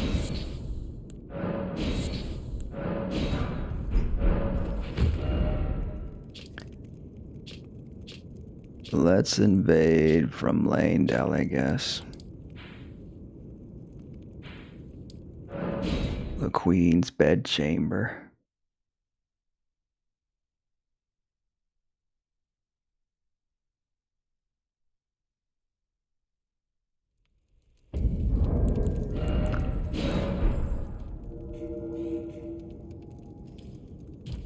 Get me in there.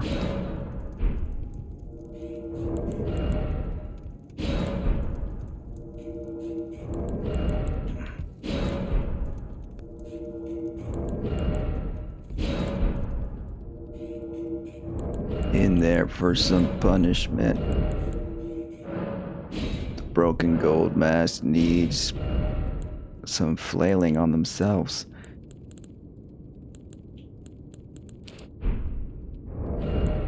I guess this is not the right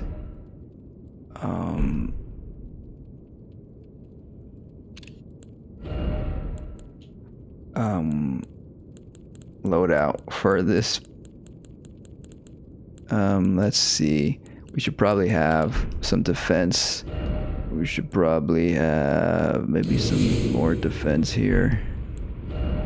Maybe we don't even have Alexander's on this. Maybe this.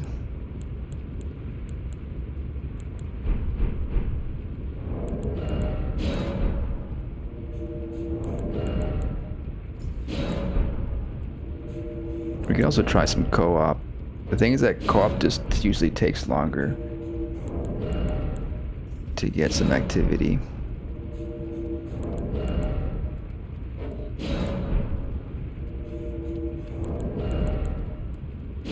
Just one decent invasion will do for the night.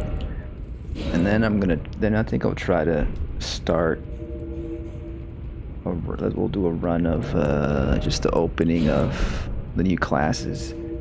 Maybe even do both of them? I don't know. I'm wondering which one I should do first. Like, I like the look of the Idus Knight, but I know a lot of people are playing that. And I do like also the other one too, the Heavy Knight.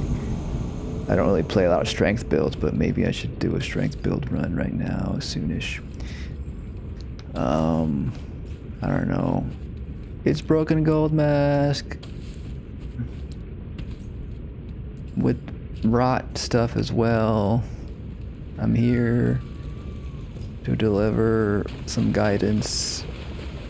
You're going the right direction, I think.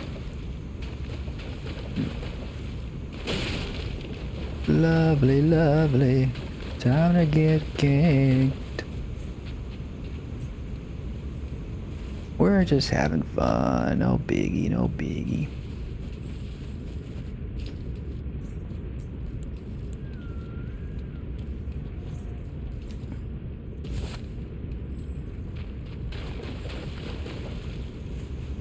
Looks like they're going to the next grace, which I believe is this way. Or there might be lighting the torch over there. Do we see the blue anywhere? Oh, they're over there. Oh, I have all these other stuff on me. Are they gonna fight those other dudes?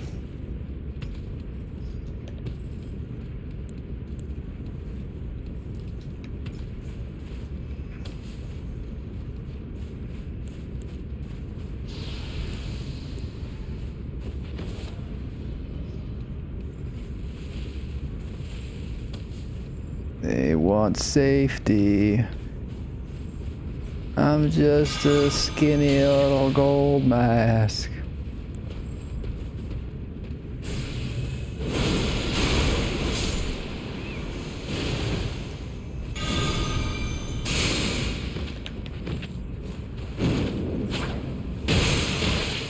Whoa.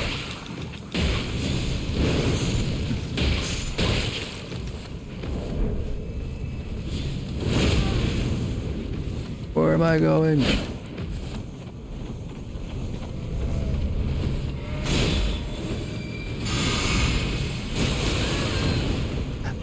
Pretty good, huh?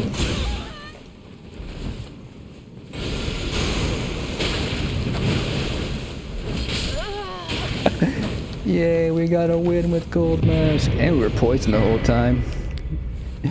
Those pest threats came in handy.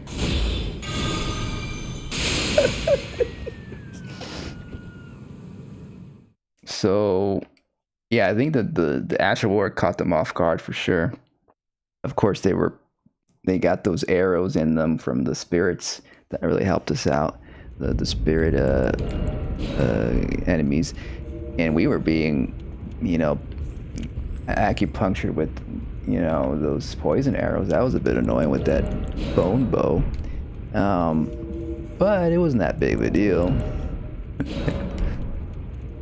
Maybe one more. We don't want to go too long. It's already getting late.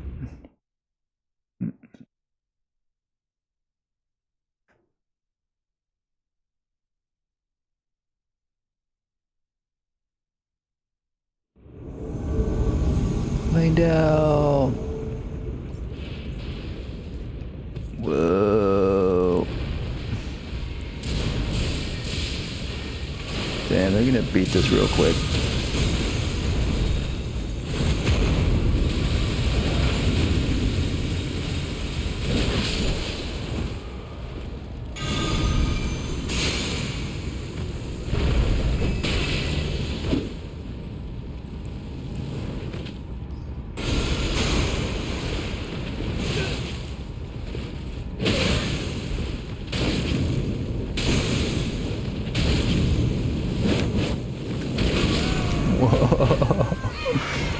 I was waiting for a good moment to unleash it, but I think they're using the new combustion. That's one of the things in the patches. It could have been just catch flame, but it might have been the new. There's like or flame, I think it's called. One in the patch it said that they buffed that by increasing the area of effect or something. Let's switch over. I want to try out the new classes just to get a feel of starting anew. So we're gonna switch accounts, because the thing about the game is you only get 10 slots, right?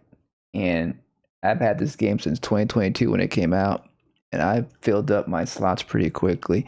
I like creating characters. But the coolest thing about on PlayStation, at least, and I'm sure there's a way around. You can do this on Steam or somewhere else, but on PlayStation, you can create new accounts on your PlayStation, and then that gives you a whole another 10 slots, you know, and you don't have to, you know, pay for PlayStation Plus anymore. You don't. It all syncs up. You just, you know, it allows you to play online. With one PlayStation Plus account, and yeah, so then you can have a whole new file, a new save file with 10 new characters, and you have I think up to like 16 or so accounts in one PlayStation. So I think, or 15 or something, more than 10, I'm sure. So that's like over 100 characters you can make. So that's what we're doing. So I made a whole new account just for the Tarnished Edition, so I can create more characters. You know, basically start with a playthrough with the new classes, and then do a character just for the Leontiel Matador build, one for the Gold Mask build. So at least 4 new characters. So these are the new classes: Idus Knight and Heavy Knight. Let's start off with the Heavy Knight, and we're just gonna do a quick little run here to maybe just the Greatsword where you get Melena, Melina, or whatever. And we're gonna like probably not do character creator that much, because I'm gonna adjust them later in the roundtable hold, because you can always readjust and change them. What should be their name? For some reason, O comes to mind.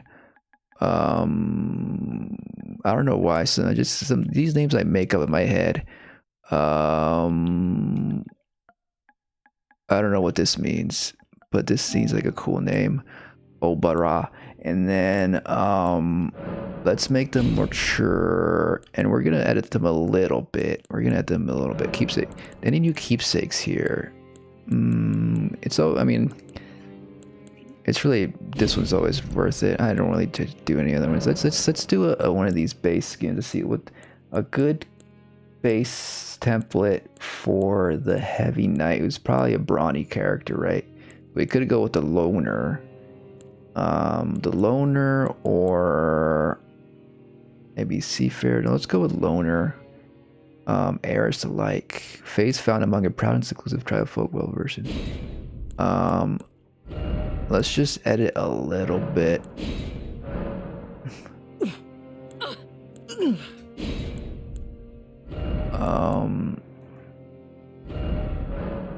What's a good hairstyle?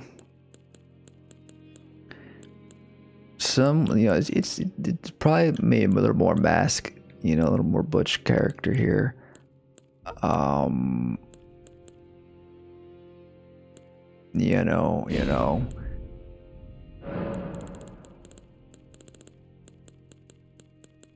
What if it's like a little rosy hair there, and then I don't think we'll adjust the face right now. Maybe the eyes are a little. I kind of like the golden eyes for a freaking golden grace holder. Something like that. And maybe make them even bulkier. Maybe go out on the bulk.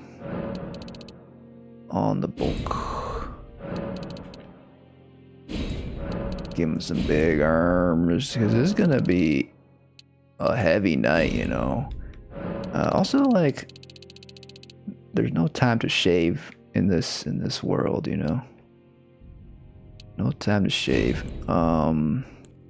Super muscular. Is that as muscular as we can go? I guess that's as muscular as we can go. Oh, interesting. Maybe a little smaller head there. You think that's good?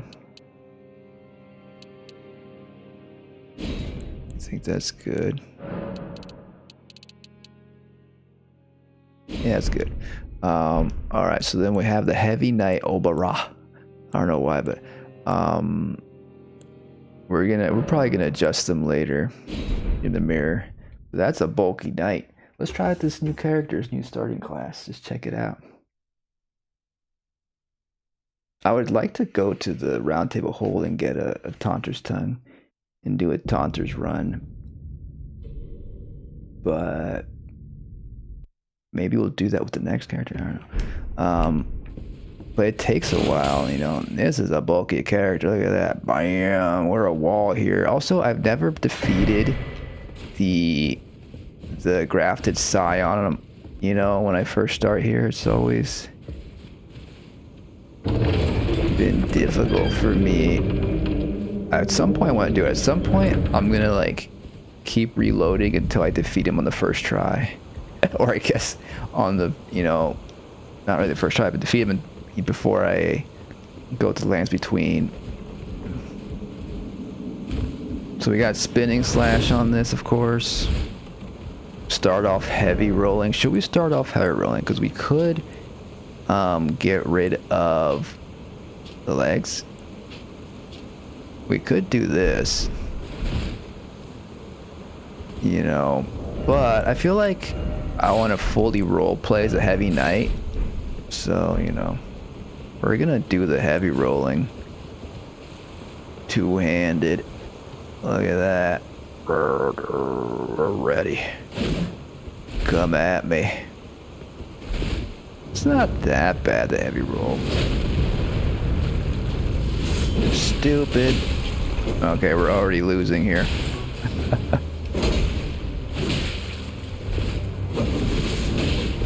Damn it. It's hard with the heavy roll.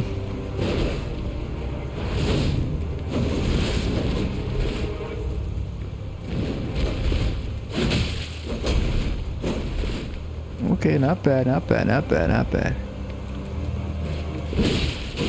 But that's it. That's it right there.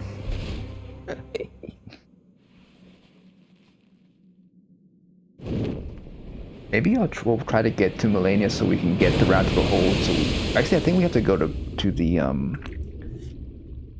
round table hold through the Margit Ash side of grace. I forgot how quick we can get the round table hold, because I would like to have some invaders in here as I explore. We've seen this a bunch of times, but maybe we'll just take another look real quick with the new armor set here. This is what it looks like when you start off as this class.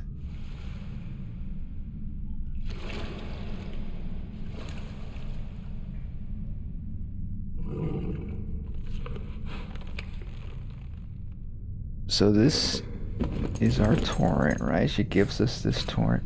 It's not... Don't worry, Torrent. Yeah, Torrent. Don't worry, Torrent. Fortune is on her side. Because I was wondering, like, I was hoping, like, in a DLC that we would see like a herd of spectral steeds just hanging out somewhere, and that there was more than one spectral steed in this game. But I think it's the only one. One of her kind is sure to seek the Elden Ring. Yep.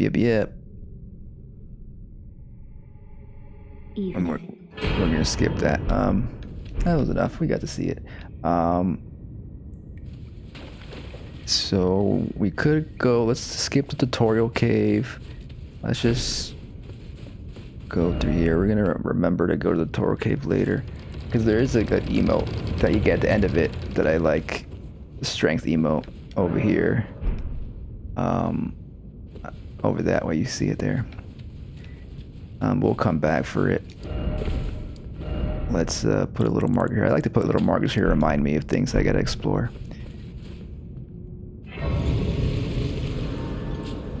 Big old night.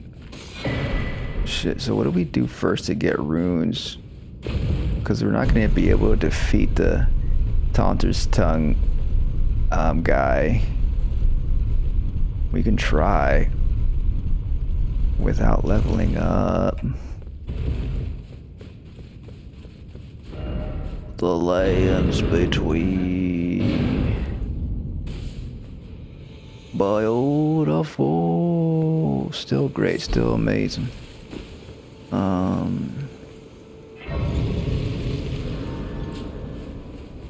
Come to the land, of course you unfold without guidance. Yes. Luck me. Are you familiar? You may all that. It will lead. Blah blah blah blah blah. I'm gonna kill you later. He.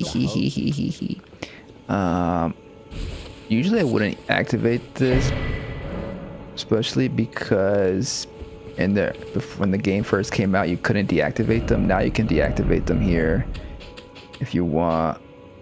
But this one, anytime someone would summon me here, usually it's just to fight this guy or be to gank some invaders. But we'll keep it activated for now. We might deactivate it later. I think we need a craft. Oh yeah, we can't summon anybody. It'd be fun to summon somebody actually, so we can get invaded. I don't have any runes though. Can I think you need the crafting thing to like, what are you doing with that shield? To create the little furl finger to summon people.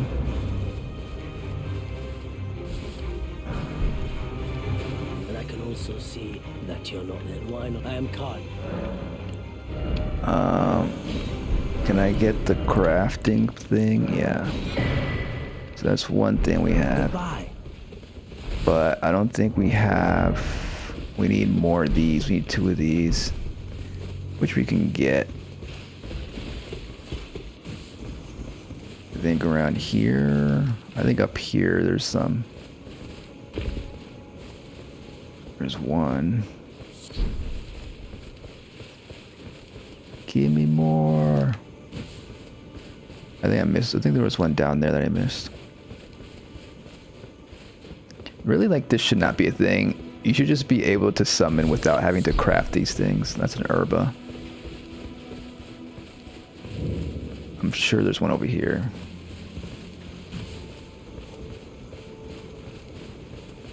Somewhere.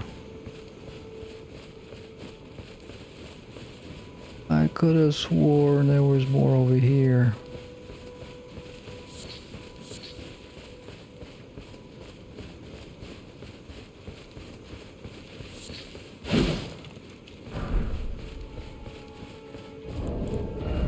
You need 2 of them, right?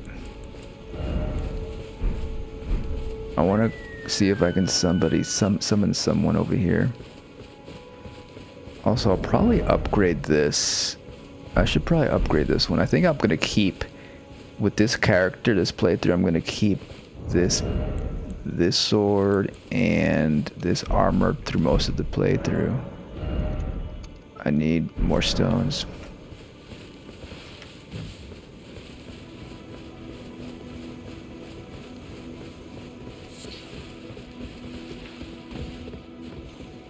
Surely on my way to the summoning pool, I'll have another flower to use. I guess I could rest at the Grace. Shit, you think there should be like a bunch of them around. But there isn't.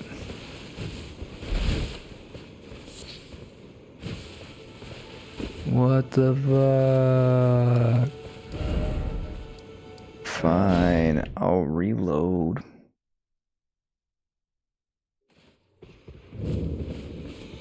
We know there's one up there. They respawn.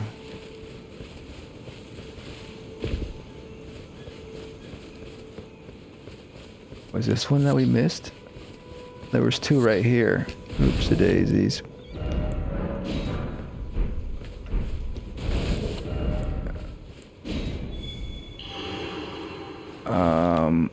You think there's someone right here?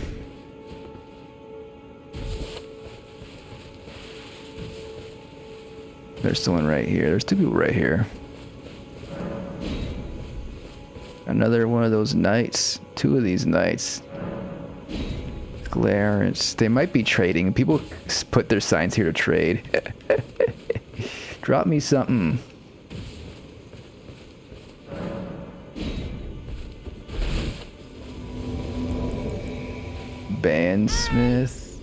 Spansith. Are you gonna get me banned? Let's go. I need to get my spectral steed. Here's another one. Tree flower. So, okay, now I'm fighting a bunch of them. They're all over here. Let's get our runes up.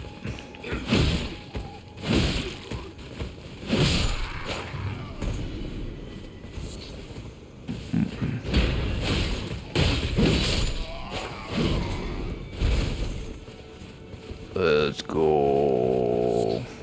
There we go. We got an invader. Now it's time for some fun.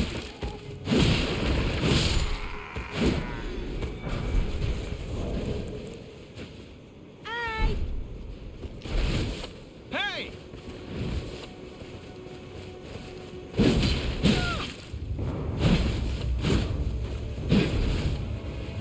Fat rolling isn't so bad. Hey, where's my partner?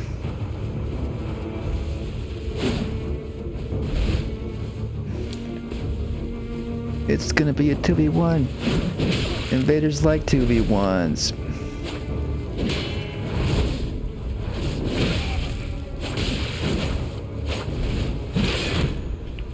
No!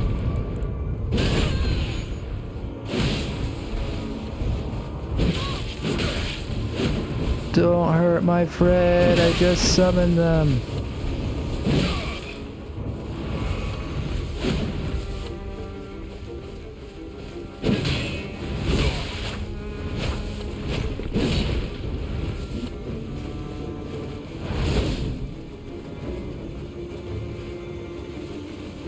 I don't have any items to throw at them. Or almost dead.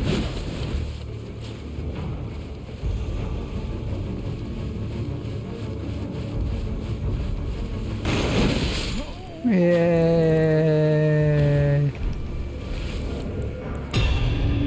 We did it!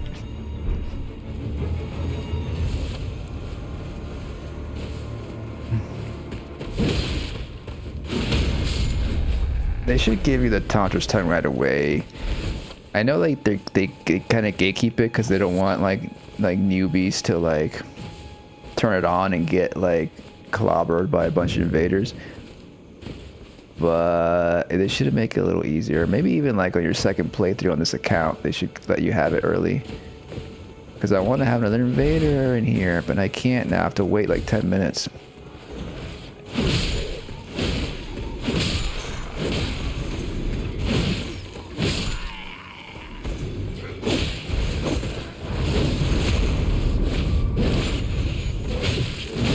Oh shit. Oh shit.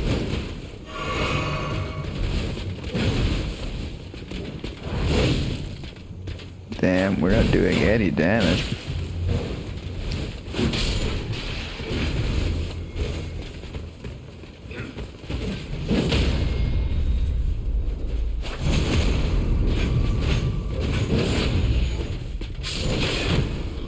No.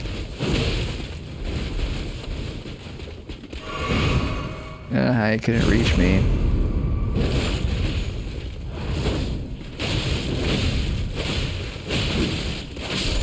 Yeah, good work.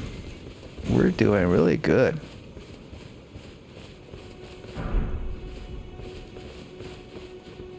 What's down here? Oh, I can't get my Spectral Steed because I have a co-op guy in here. I forgot. I think you have to rest at the site of grace before you can get your Torrent ring.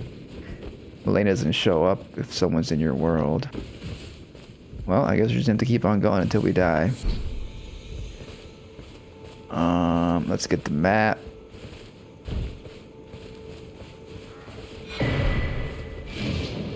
I guess we want to get close to Margit anyways, so we can go to the Round Table Hold and get the Taunter's Tongue eventually.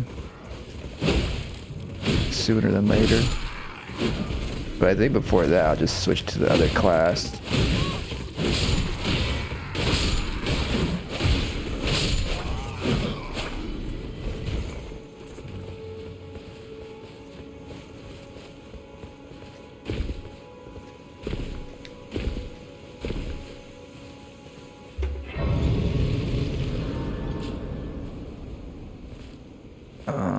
Okay, we got that. What else do we need? We got the map. Let's just go forward. Let's go to Stormvale. This might be tricky. We could run past all these fools. Now, I don't want to advance too much because then we'll miss out on some things. Usually my typical run is to go to Alexander, rescue Alexander, get the emote, go to Weeping Peninsula, not in this order, but generally before I go to Luernia, or even before I go to Stormville Castle, do that, and then go to Weeping Peninsula and get all like the seeds.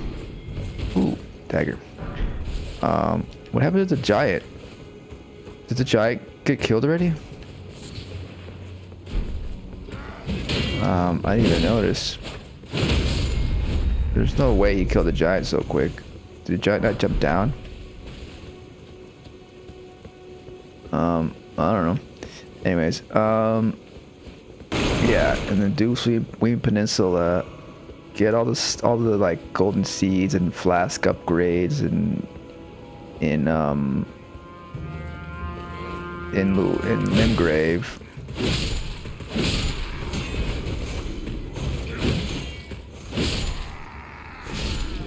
And then do Stormvale Castle.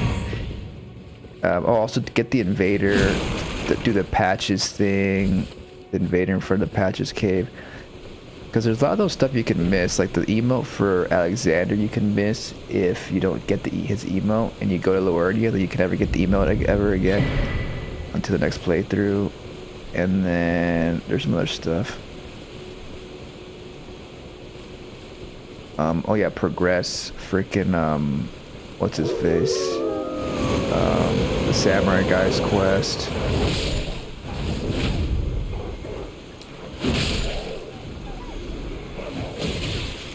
But again, it would be nice to do all that while having Taunter's Tongue. So the quickest way to get Taunter's Tongue is to go to the site of grace where what's his name is Margit. I think maybe once you defeat Margit. I don't think defeating Margit loses any of your quests. As long as you don't progress to Liurnia, it doesn't damage any quest. Everyone only to have, did you know? Maybe we'll just do Margit real quick. This emote you can, I think you can miss if you don't talk to her. Should we do Margit at like +0? Everyone's playing this knight. That's the thing. I knew that most people would play the Idus knight because they are the coolest. And I think it's mostly because the light Greatsword. Like that's a DLC weapon, so it's like typically so people wanted to start the game with it, so that's why they're choosing that. This great curve, so you can get other great curve swords in the base game, so this is mostly just for people who want to do pure melee builds, because this might be the best, this heavy knight might be the best optimal stat distribution if you want to do a melee build. So there might be many more builds I'm gonna make with this character, with this starting class, because you know they have really low. They have like 8 faith, 7 intelligence, 9 arcane. Because a lot of that times those stats go to waste. Oh fuck! I forgot about that. No, we're gonna miss out on my Asher War. Got it. There goes one of my friends. You can get another one. I think this is the wrong direction. But I think we're fine here. Yeah, this is a good direction. This is how you do it.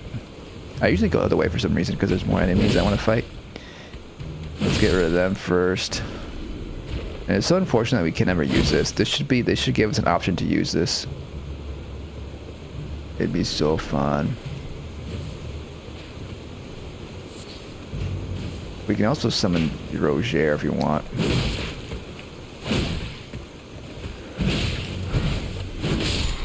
But this armor does like provide a lot of defense. Like look how little damage we got, and we're just at level is it 10 or 7?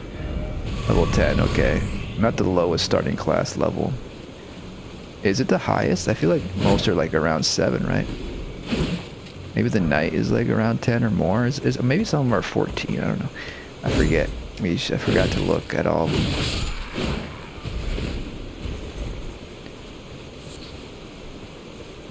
Alright, let's just go and fight Margit.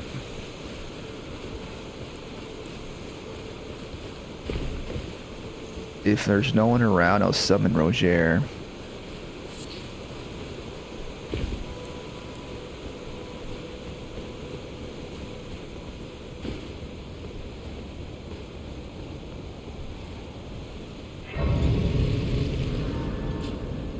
There's a bunch of people around.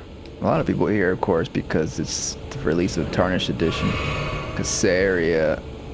Sure, let's just summon all the new classes. It would actually be fun to summon a heavy knight, but I should have looked actually. Everyone's playing the Idus knight.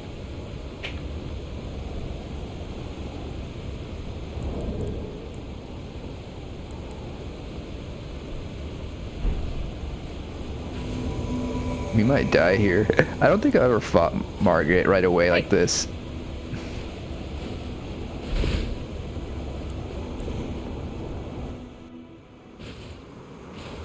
We've seen this a bunch. Let's see if I can remember his moveset. Oh my gosh, we're already dying.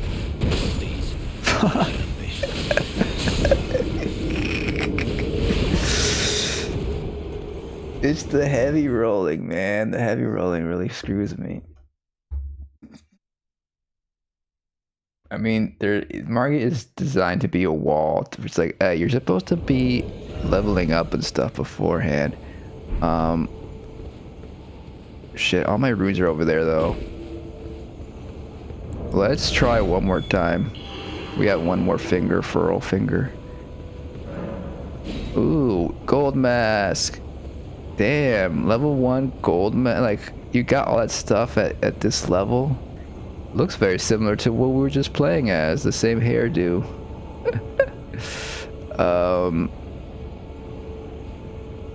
Maybe gold mask, broken gold mask can save us. Broken gold mask and Roger. That could be fun.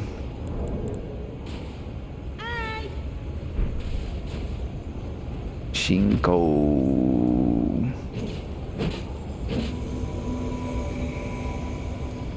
Let's do it. I don't have anything really, just this sword and my armor. Maybe I'll like play cautiously. Nice. Whoa, this gold mask knows what they're doing.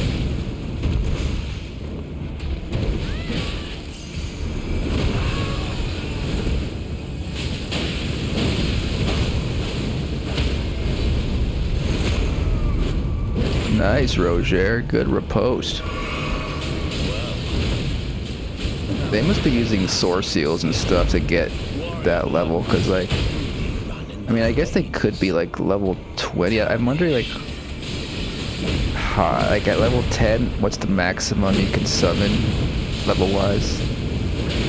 I mean, they got that. That's really good. We can do this for sure. I just have to not die is all. Because gold mask is gonna win for us. Nice. They even have that, dude. That's like super high level.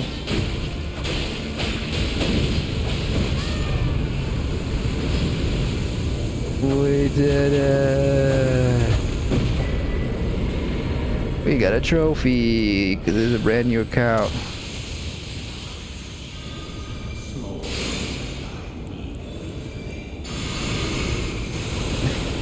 Didn't even get to. I don't think he used that in the whole match.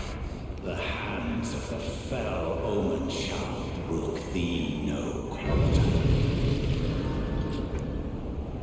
Well, that's cool. Shit. What should we use our runes for? We can't level up, huh? We have to meet Melania. Or Melina, I always confuse them both. We have to talk to her at one of the graces first. What about this grace? Where are you, Melina?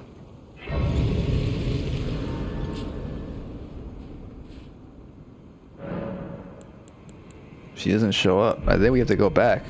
That's interesting. She should be. They should have put her like over here.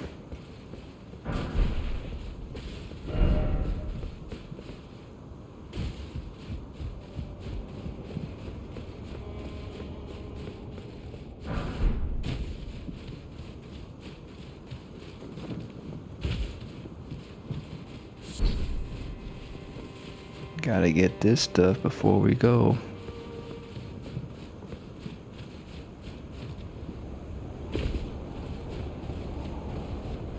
Big chunky girl. Yeah. Yeah. I guess we have to go back over here. This one. It's like either that one or the one ahead. And then I think it becomes nighttime, and then what's your face? Renala shows up. There's the cutscene. Hey there, let's make an accord. We'll skip it. There's nothing new here. Have you heard blood of the Finger Maidens. Why is it all dark? They serve I the glitched two something. fingers, but you, I can play turning runes There we into go. strength to aid you. You need it to the foot. Then it summoned me. Ah, I bequeath. Nice. Can you take me to the round table It'll hold? summon Torrent. Treat him. I think I can't hear. Should I go and transport here? That's where I can find the witch Ronnie.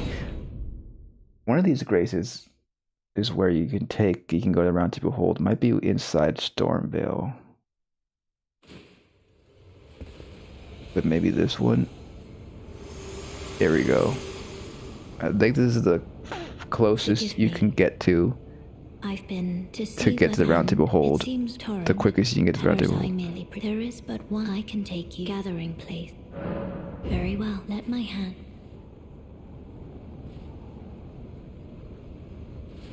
And I guess we should level up, because we can, I guess, go collect stones, but I don't know. I kind of want to try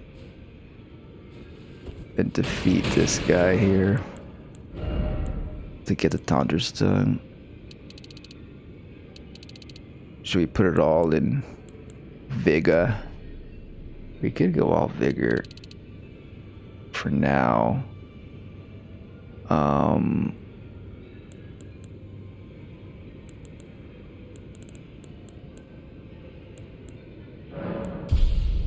Big and chunky Vigor. Because we're just going to use this for most of the run, I think, until we get another curve sword. What's other great? I mean, the dismounter. What's another one that's good?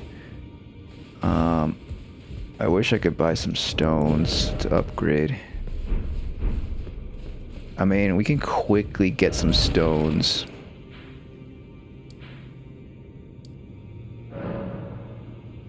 I'm trying to remember where they're at.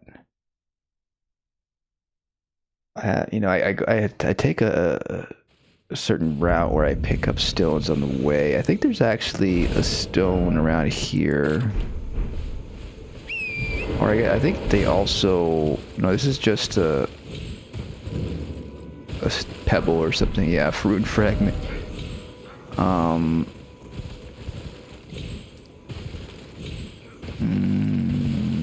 Oh, I know. There's one over this way. There's some over here. I want to at least upgrade it to +1. I need 2 to upgrade to +1. I really want to go to +3, but that would require a substantial amount of stones. There's a shack over here with a stone, I'm pretty sure. There's this here, and then there's some runes over here.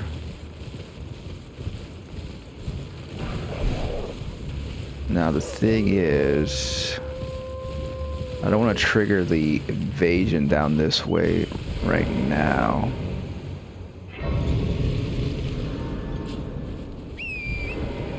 But I think I'll be fine as long as I don't go south, if I stay in this direction. This is just some crafting items. Yeah, poison bloom. But then over here, pretty sure is a smithing stone. There's one there. +1. Is that going to be enough to defeat the Taunter's Tongue guy?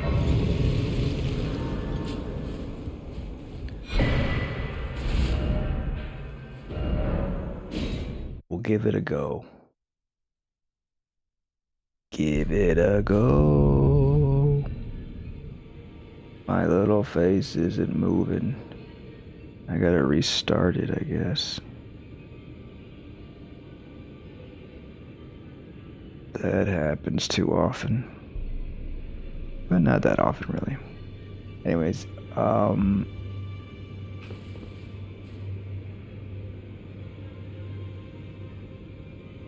It is weird how that...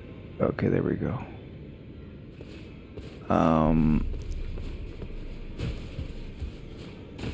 Let's upgrade. I guess also we can buy some stones. We need 4. Who has... I think... Don't they have stones?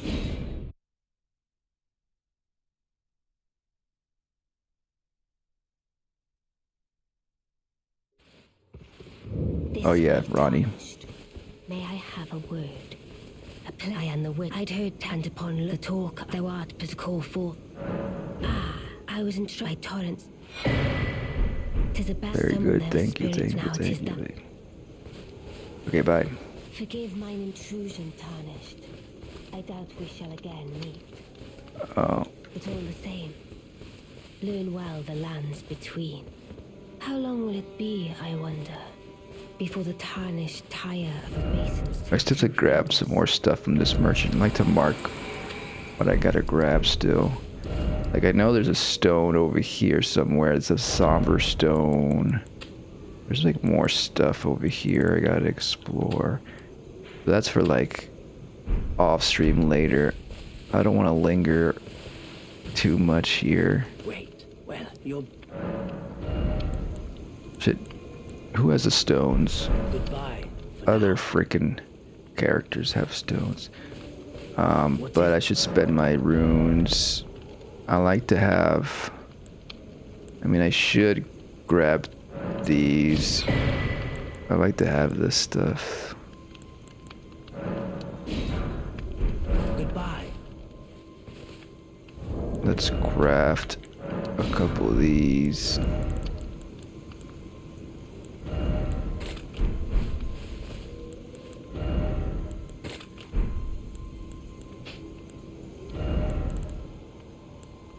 Okay, that's good. Let's give the Taunter's Tongue a go. I doubt we can do it at this low level. But... And heavy rolling.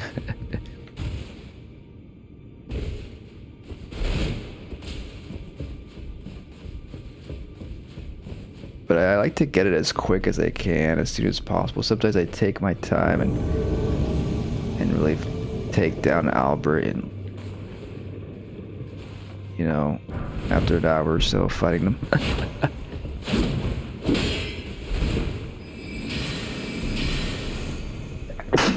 Excuse me. No. See, we're just doing really bad.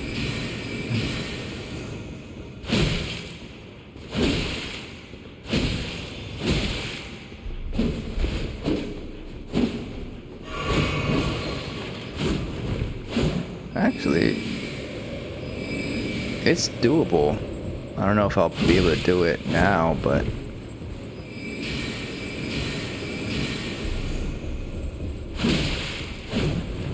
if we're cautious, we can do it.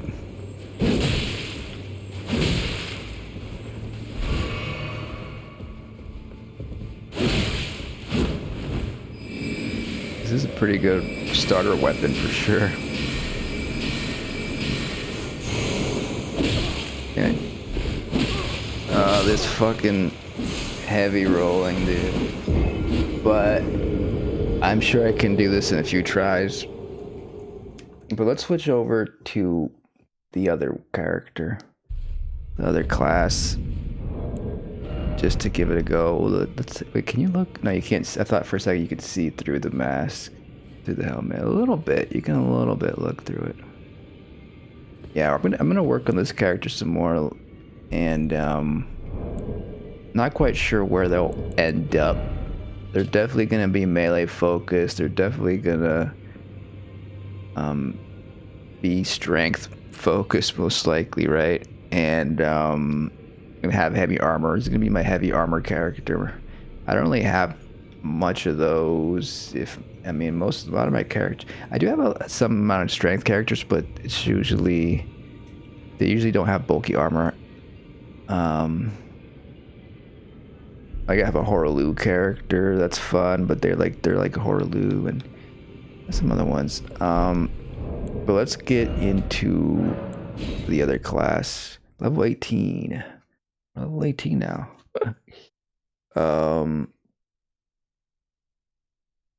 But yeah, this is a chill game. Like, this is a game where like I've been playing ever since it came out, and I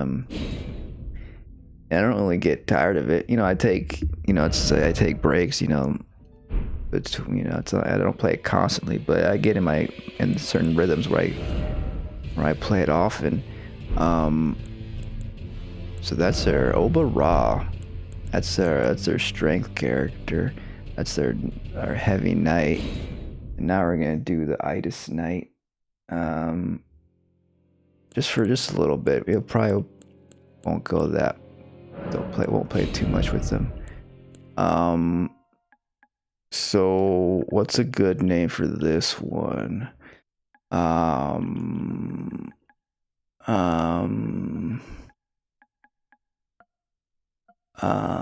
What's a fun name?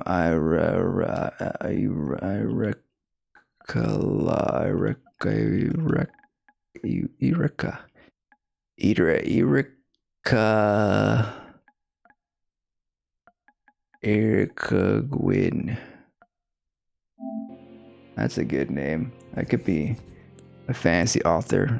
I mean, I'm reminded of Ursula K. Le Guin. Or Erica Gwyn. Let's go again with the gold thingabob. Let's keep them young. What's a good template?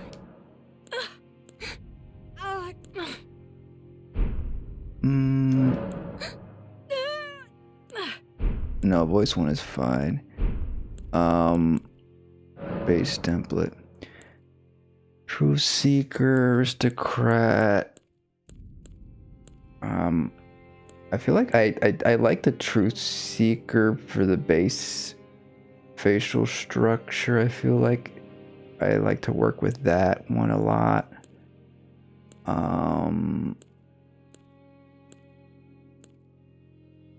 Sometimes the Reedlander's good. This one's also interesting. Let's go with True Seeker. Let's change a little bit of... let's go with the hair first. Should we do that one? Should we go with long hair? A little bit messy. What kind of character is this? I think this is like a little bit, maybe this one, maybe like not quite noble knight, but a little classier, you know. All right, maybe we'll go with this for now. What kind of funky color could we have? Should we do a little gray in color?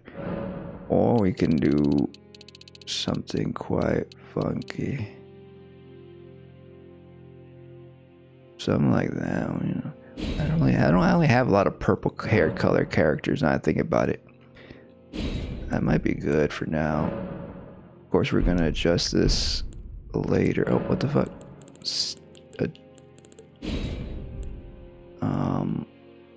That's fine for now. Should we have different colors?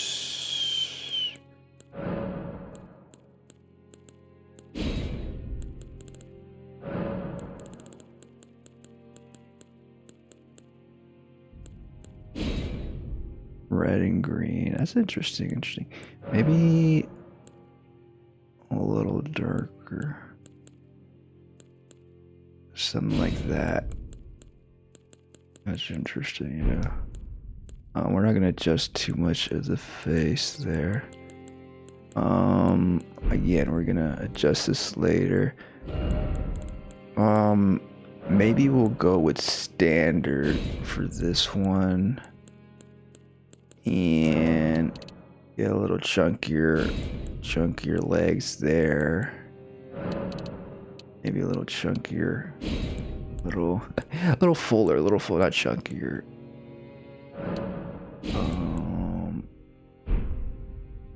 Something like that. This is a, this is a light knight, not a heavy knight. It's an Idus knight, and we're gonna keep the armor because it's cool. Okay, so what else do we got going on here? I think that's good. We're gonna readjust them later. Yeah. We'll take a peek at the cutscene.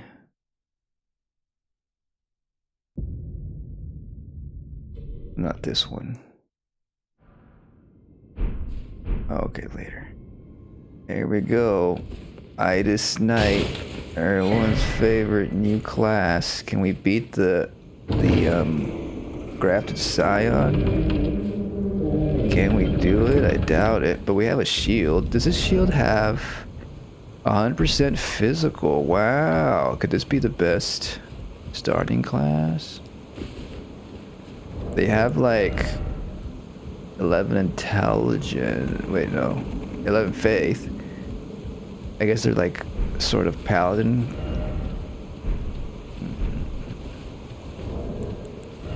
Only level 7.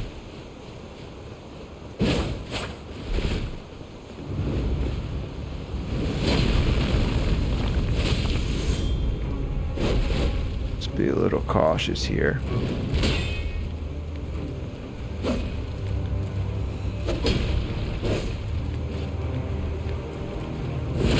Impaling thrust is really good. Yeah.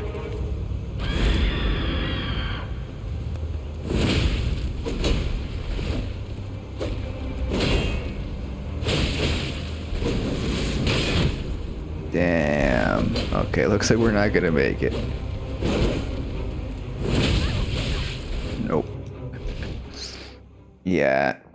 We really gotta learn the moveset. We gotta practice the moveset before we can do it in the first try.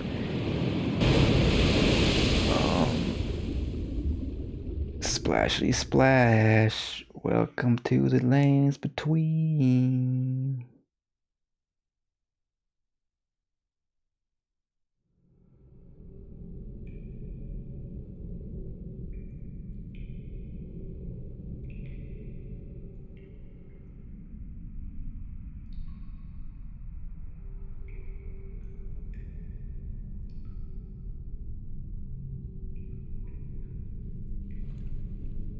Hey, it's us, the Idus Knight. Alright, so that's cool. Again, we're gonna do market again, I think. Or we're gonna speed to market this time. Maybe grab a co-op person earlier this time. Because we know where the flowers are at.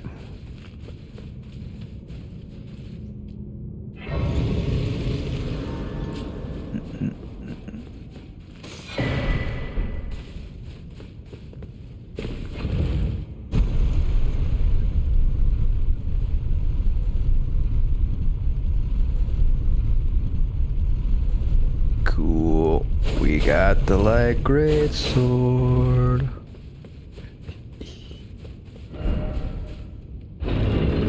I don't think we have to talk to freaking Vare, do we?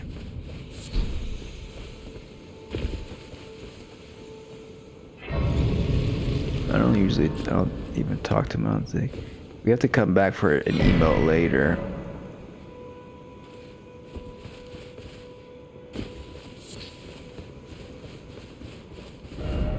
We gotta return here.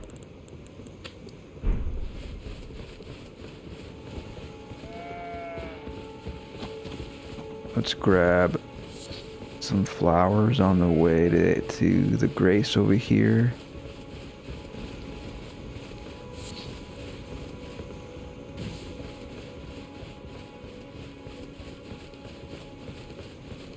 Real cool, real cool.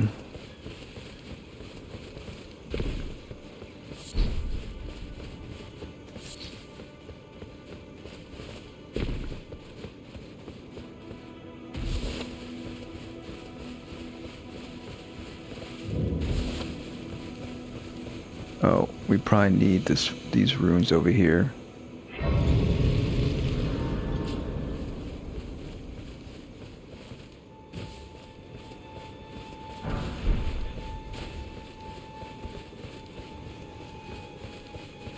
Charge! And I can also that you're not then why I am Carly. Oh, sell. Purchase. Goodbye. Oops. This side. Or wait. Wait a second. Wait a second. I like this little thing here to indicate there's items to be bought there later.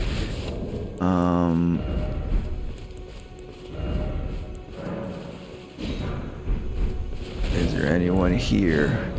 Getting pretty late. No one's here anymore. Let's check this summoning pool over here.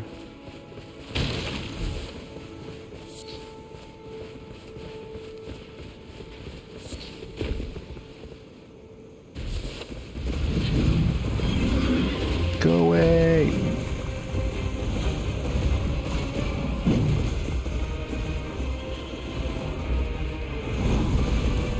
Oh wait, I think I did the wrong thing. I did this. Oops. There might have been people over there. Let's restart. I did the summoning ritual to get summoned myself. Which I wouldn't mind, I guess, but I want to get to Margit.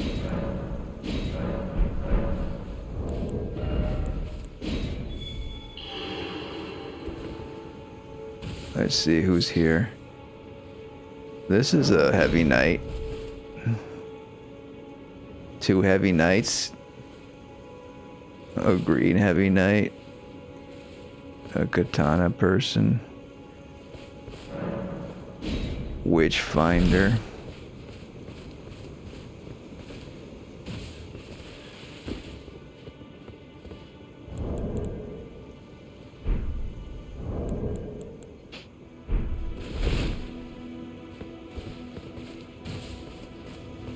I don't want to fight the tree sentinel.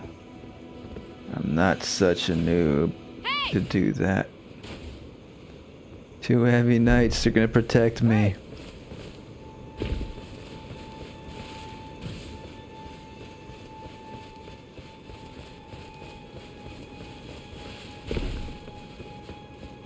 I don't want them to get too close to the tree sentinel.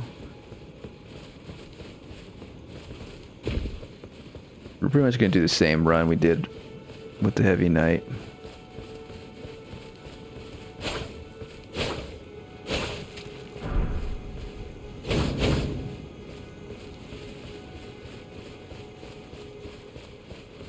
Grab some ruins with these low levels enemies here.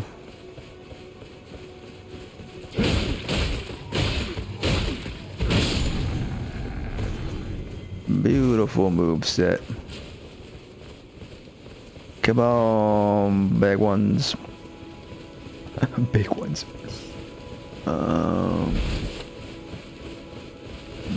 Big guys.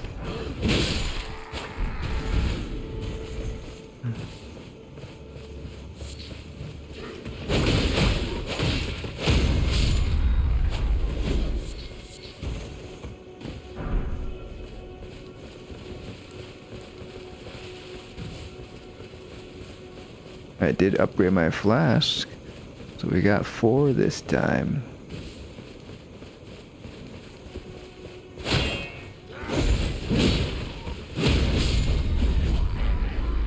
Ooh, smithing stone, nice. I can upgrade real quick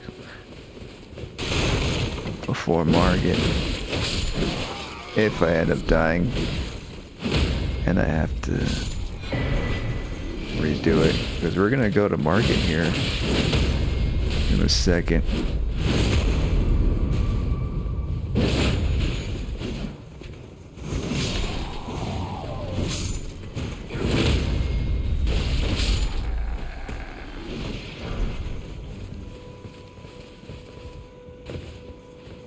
Let's grab this, the wet blade.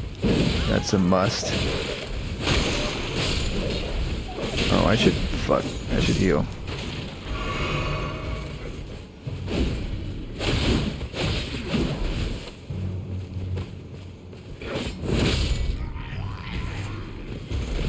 always gotta get this. This allows you to put Ashes of War either as strength or keen, I think, right? Or is it just strength? Whetstone, we get Storm Stop as well.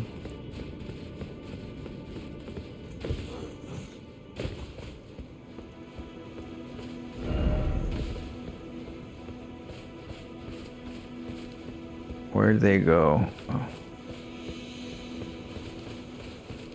Not really interested in what's in these chests here.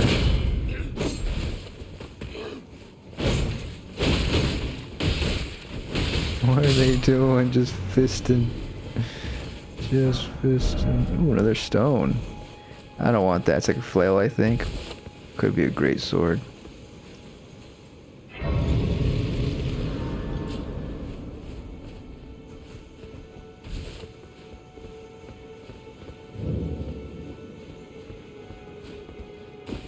There's the giant. Are they gonna jump down?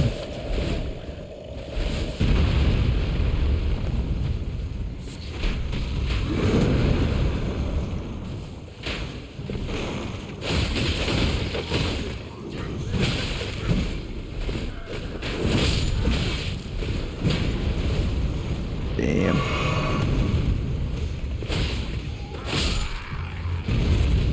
Can I upgrade at the anvil when there's people around as a co-op partners? Probably. I don't think I've ever tried that. But that's too far away. We're already over here.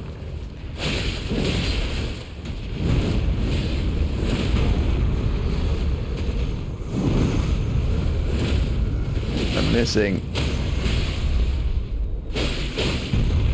Proposed. Okay, very good. Got her flasks.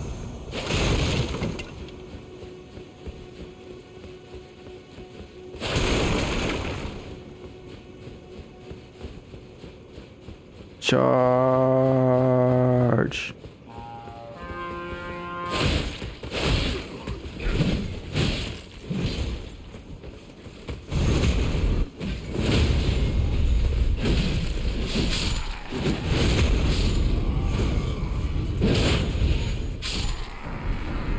Ooh, war pick. That's a sort of rare drop, the war pick. So typically over here I would go this way to grab an emo over here. There's also some more stones in that direction, or I think, or to our left. But because we're streaming and we want to like do the Dodger's tongue, really, I guess. We're not. I'm just gonna probably get the Dodger's tongue off stream, but I like to get the Dodger's tongue as quick as possible, as I said. And if the full stream was like new playthrough, I probably would explore more first before marking. But I'm kind of just sampling the Tarnished pack, right? Like this, the point of the stream is kind of to sample all the new stuff, which we pretty much did. I don't think there's anything else we left out. Everyone who can only to have their. Did you know? I mean, there could be some new stuff that people discover. And heading to entice them by that, but I don't This is think only the so. first night that it's out. Do I need to keep talking to her to get? Oh yeah, I need to get this. Glad. I don't know. I think that's it. Tell them I let them finally get. Okay.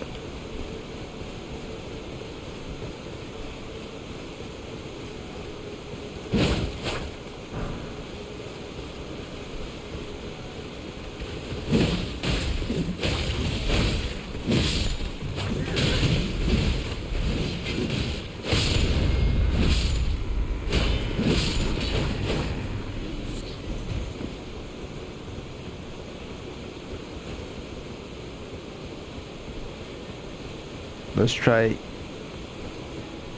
not getting hit this time.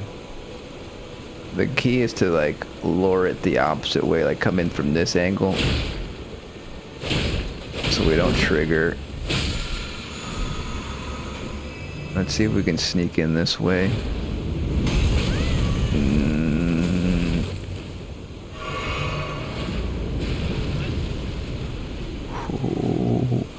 just have to dodge right. They're focused on it. Oh, one of the witch finder is dead.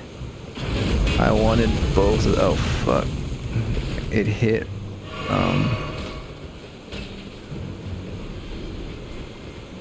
the thing next to me, the tree next to me, and the AoE is what killed me. What hurt me.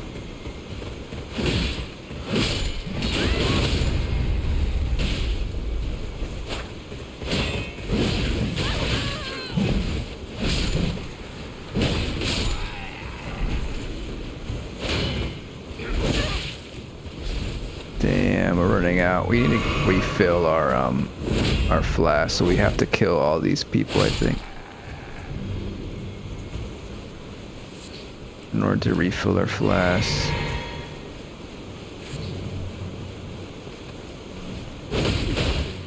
I think we'll only get maybe one refill.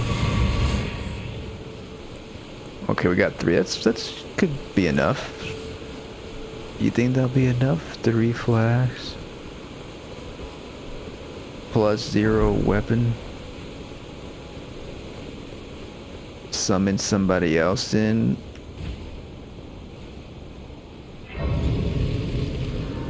I don't know if they even have any more flasks. Fungo. Well, let's go 2 Idus Knights with 1 Heavy Knight. This is the Tarnished Edition experience.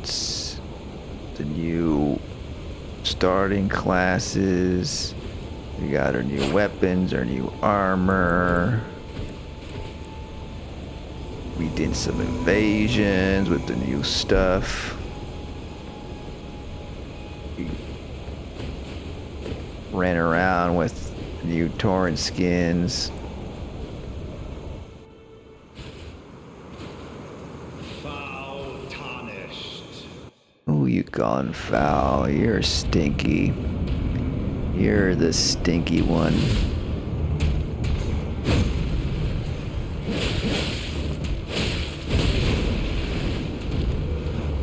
Surely with my rolling here I can do a good amount of evading. They got the rock sword. Well, thou art of passing skill. Warrior blood must truly run in thy veins.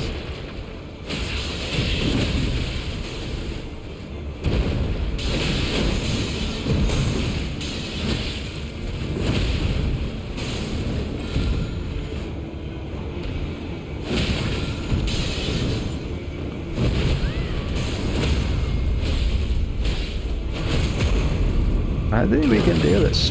We're still at 3 flasks.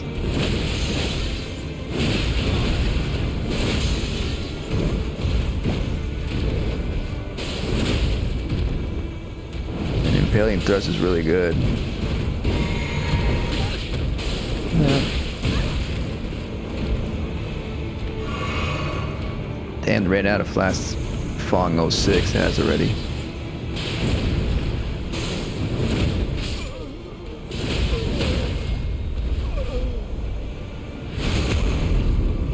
It's okay, we got this.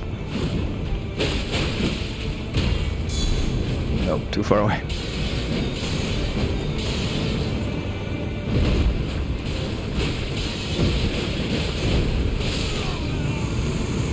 Easy. Who needs to upgrade?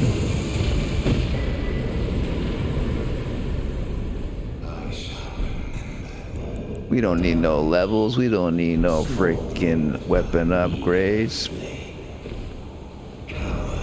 But can we defeat the Tarnished guy? Blah blah blah blah. Shut up. Shut up. So let's get the freaking thingamabob.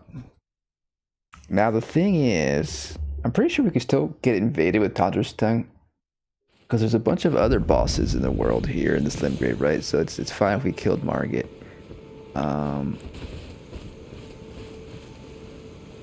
As long as we don't kill the dragon or the night horse, we can still get invaded and summon. Have you heard? They serve but you. I can play turning to aid you. You need it to the foot. Then it summon me. Ah, I bequeath. Use it. It will summon Torrent. Treat him with.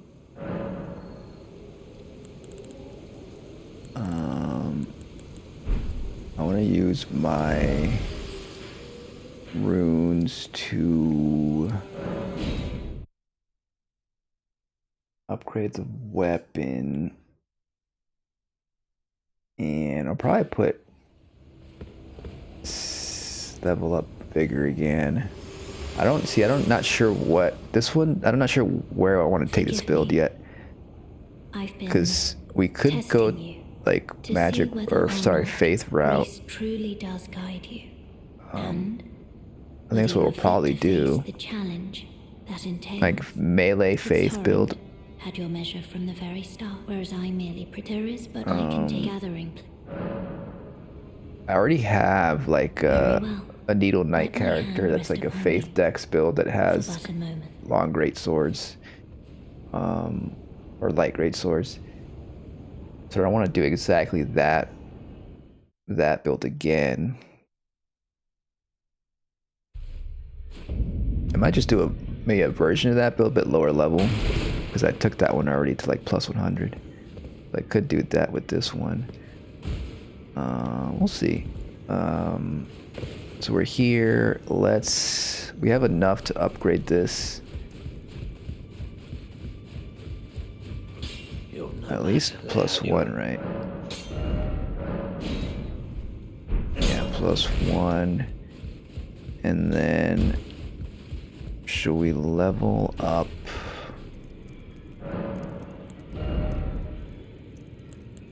I think we'll just level up vigor. Like this level, this is a quality weapon, really. Yeah, there's level up vigor. 20 vigor.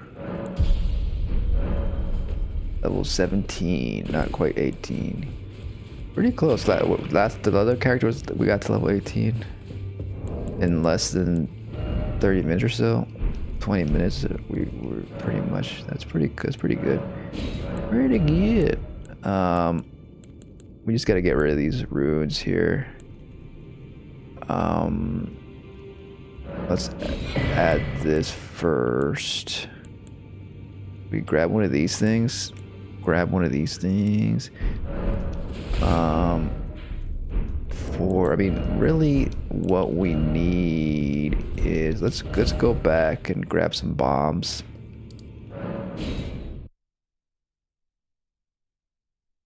Although we didn't grab the recipe for a bomb. Maybe we'll grab the telescope. Oh yeah, I forgot. May I have a word? Always forget about Ronnie. I'd heard and upon look the talk thou art but call for. I wasn't shy Torrent. 'Tis the best summon there, the spirit now it is that. I doubt we. How long will it be for the time?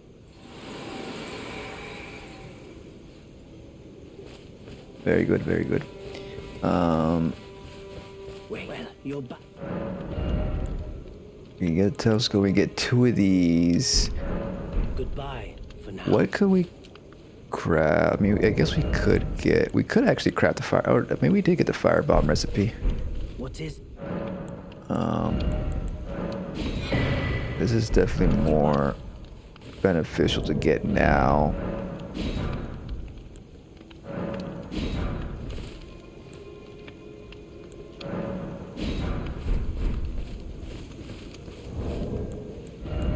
One bomb. We'll save that for something. Let's see. Let's try to get the taunters done. And then I guess we could turn it on and go do something in Limgrave. Maybe go to Wayne Peninsula. Again, I don't think I have enough time before bed to do much else. I guess we go get the flask, the Wondrous Physique flask. Gotta get the emote first.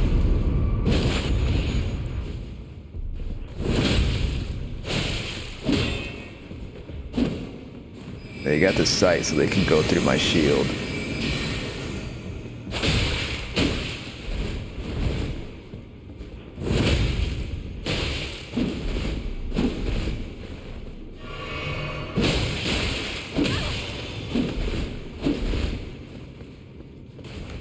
Yeah, this is going to be easier on the Idus Knight.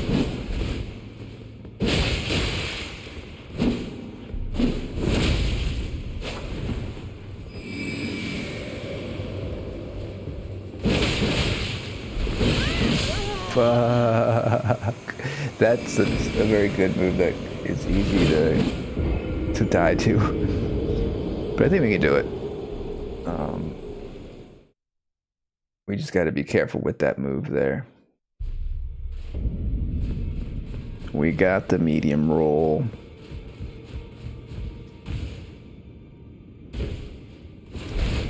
We could just like do a bunch of impaling thrusts. That's like the easy way. We might do that if we die again, just to get it over with.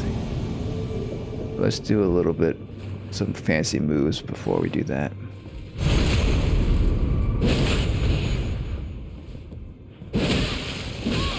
Whoa, whoa, whoa, whoa, whoa, whoa.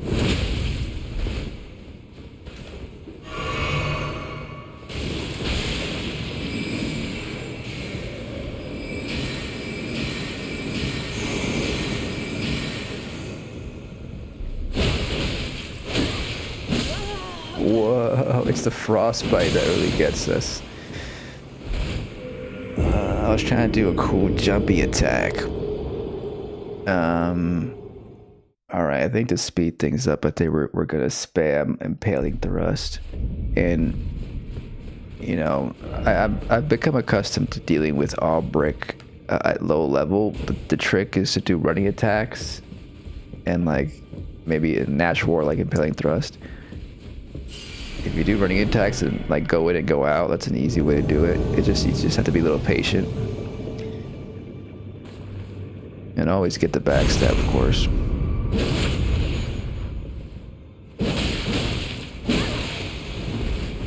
And you just gotta be careful with the freaking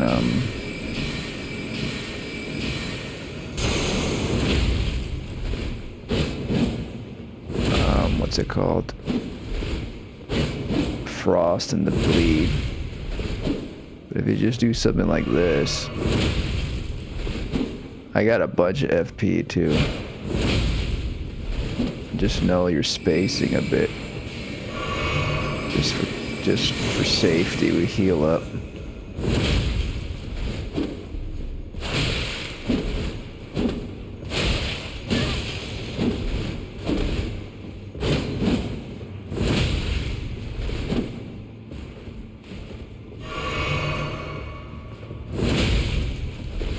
Just a few more of those and we're golden.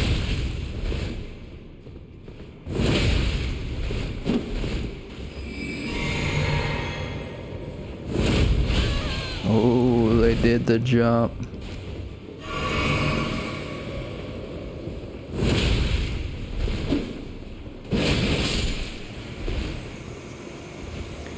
Yeah. I just want to get this Daunter tongue out of the way real quick.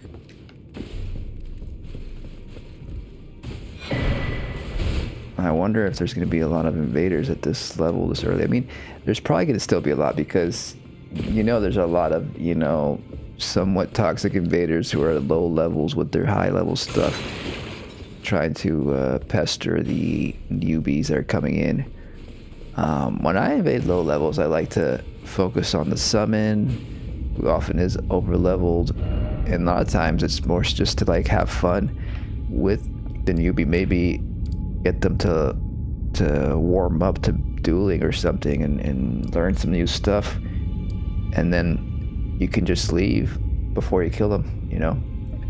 Or you can let them kill you, or you can just give them an advantage, you know? Like use an upgraded weapon or something. And you know, get them used to the idea of fighting an invader. You can do fun little things, or you can just like drop them stuff. You can have a lot of fun stuff with them. But yeah, but PvP early on, really, you can only do as if you're co-oping or if you're doing taunters to get invaders. But it takes a bit to get the actual invading finger. Let's go to the Misty Woods. I wish we could get trying to think about of a summoning pool nearby. I don't know if there is. Well, maybe by the dragon. Maybe that's a good spot to get a little bit of multiplayer in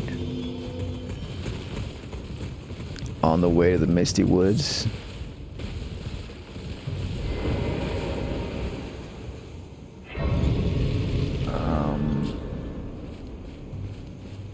I feel like maybe 30 more minutes max until we call it.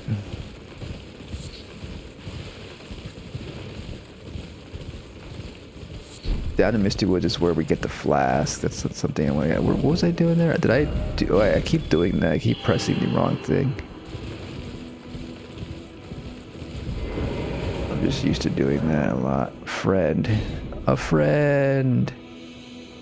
Oh yeah, lure tail.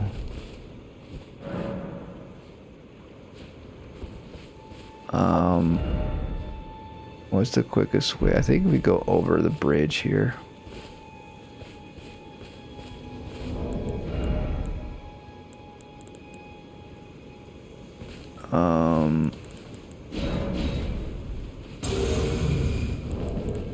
Yeah. Do we get another summon? I summoned somebody.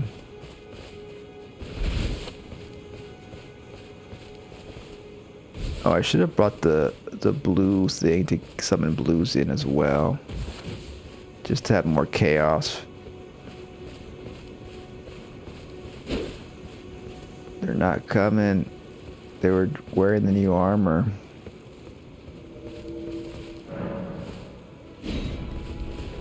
I just gotta quickly summon them. I can't really look at them too much, because if you look at them too much and you stall, then they disappear.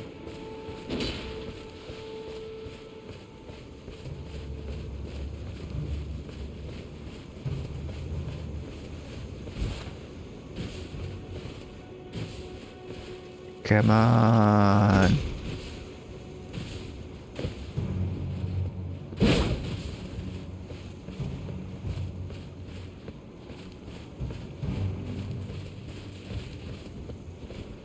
The idea is to have 2 co-op partners.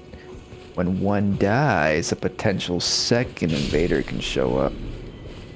Make things real interesting. But I don't know if that's gonna work. What the fuck? Chika wa? Chika wa you?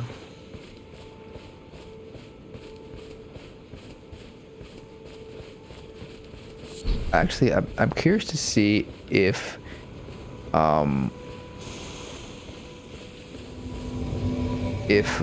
invader can show up while the NPC invader here shows up.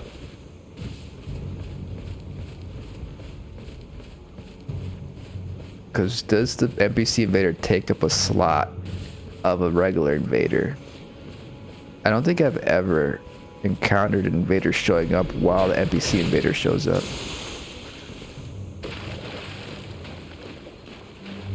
So let's try it out.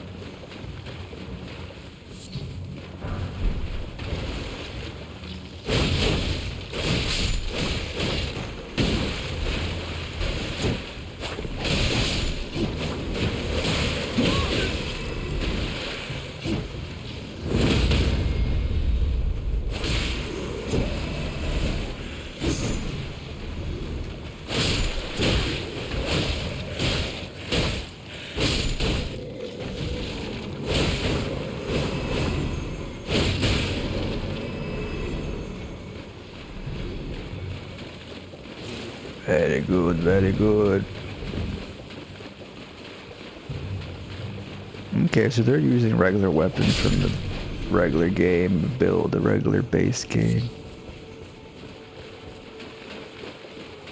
I am the newbie.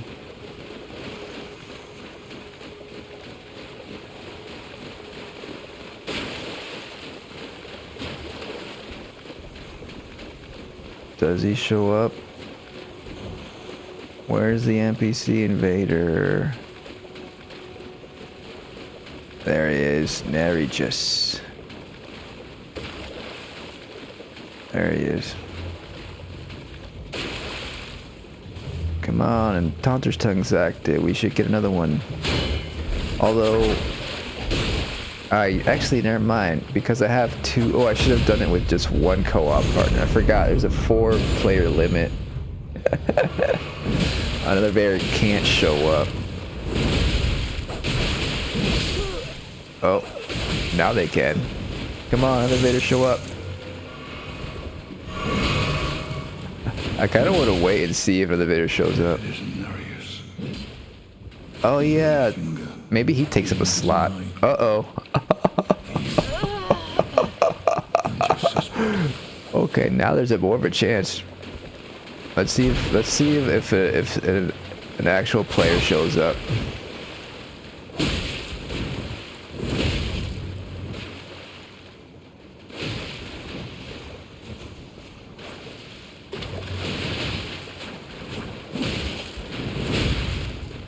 Will Nera just kill the samurai? Can I still advance the quest to the samurai if he dies here? I think so, as long as I kill the Narragus. Invader, where are ya? Maybe he can't. Maybe he. Of course, it's pretty late.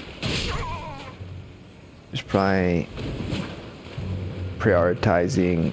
Invaders are prioritizing other co-op people with actual people in the world.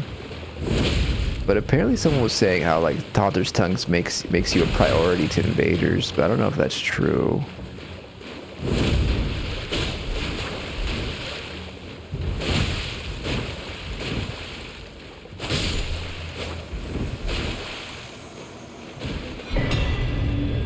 Well, that's one person down. One invader down. An NPC. Well, we'll get thrown off if someone else comes along. Those co-op partners didn't really help that much, did they? You gotta remember to come over here and talk to this guy, or else he'll stay here forever. One must stay clear, and it's so stay clear of. Okay, well let's just keep Taunter's Tongue active as we go to get the flask. And see if we get ambushed or anything.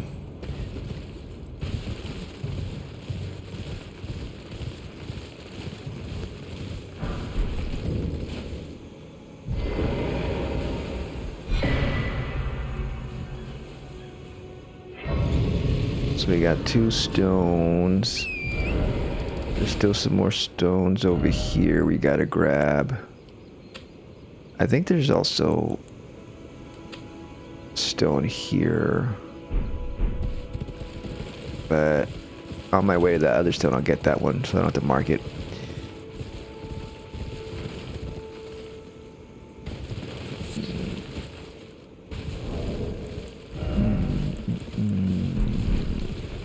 I wish From Software would give us the numbers of like what level ranges are most popular or most like has most activity, you know.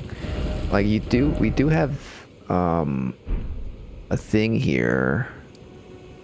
What's it called? Map menu? No, oh, this one.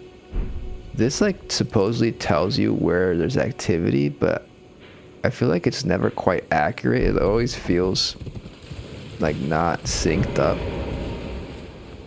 I mean, it's hard to tell. It's a thing, because like maybe there is people there and like you tried debating there, but the slots are closed. See, this one has like a different icon. It's like brighter, right? So there's more activity. Is that what it means? It doesn't really tell you. It just like you have to guess what this means.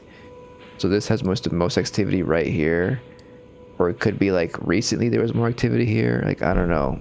Is there some kind of guide somewhere that tells you what that means?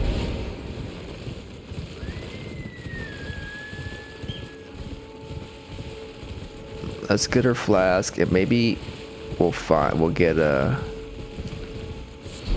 duel at the beach or something.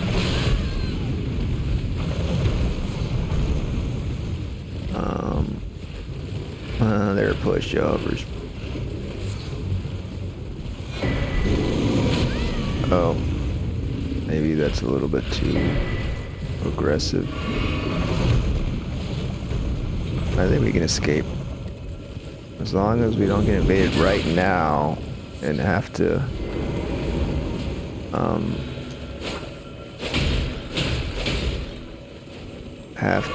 fight a bear without a horse. Nice, 5 flasks now. So this is one of our upgrades for the wondrous physique we're gonna get.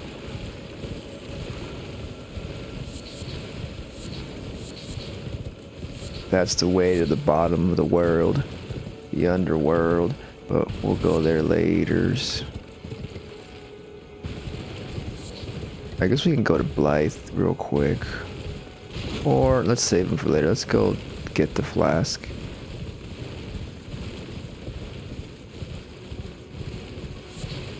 So yeah, it's like I'm wondering like how many people are trying to invade at low levels right now. Typically you get more activity when you're at lower levels and higher. Maybe I think there's like maybe a middle ground. Like I think like lower levels you get activity because there's a lot of people playing, but also most people I think don't summon or don't know even how to summon people until they're like a little bit higher than maybe when they're in their level 20 or something. And so maybe that accounts for less activity at very low levels. And then I feel like around 60 or something, like there's less activity because there's less people that get that far. And they probably don't summon that much, I don't know. And then like maybe it gets higher once you get higher level because those are more serious players who are more serious with the game, who really want to complete it, and so they're playing more often. And they're using summons to get through the game. This is all just speculation. I don't know the exact numbers.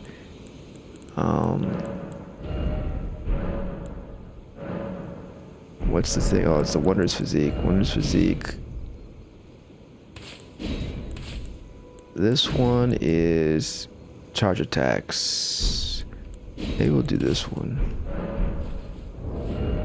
So we got her flasks. Still no invaders.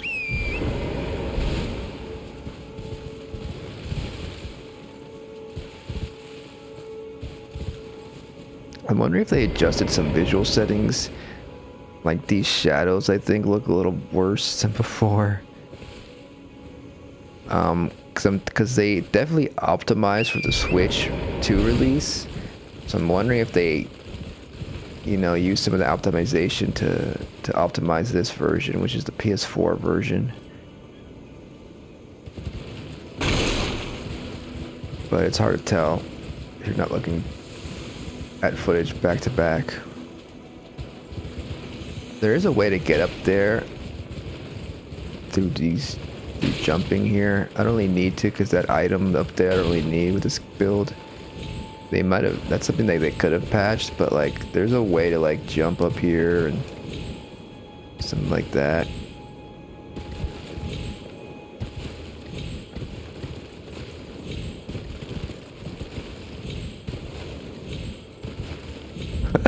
There we go. Easy peasy. This is like a way to get this item quick if you want. But you can't go through here because you can only access that if you enter through the other way, which is a K lid over here, like on this side. You have to go in this way. You need a stone sword key. But if you want this item quick for arcane builds, but again, this starting class is a really low arcane, so it's not ideal to use this class as an arcane build.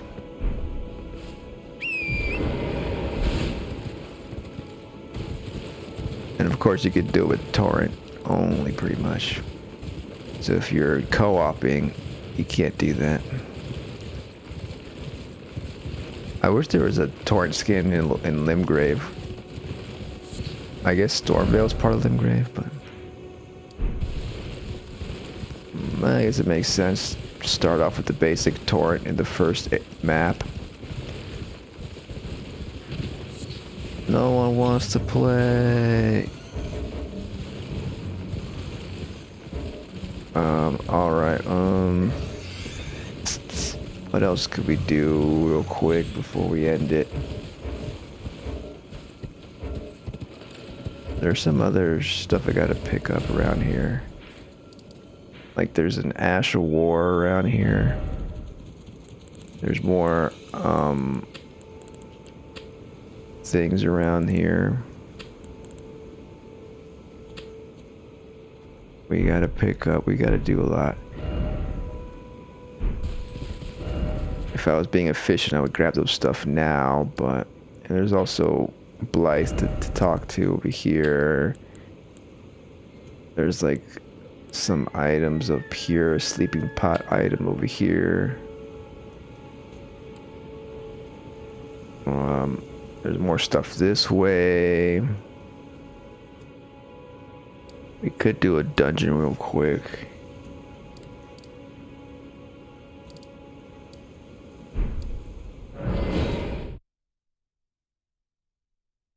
Did I hear the sound of me getting off the horse? Was someone invading at that second? I don't know. Usually when someone's invading, you can't travel. But maybe I did it at the right time.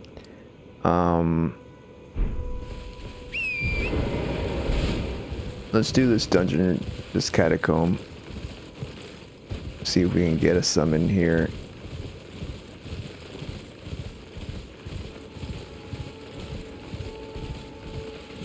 To finish off the night.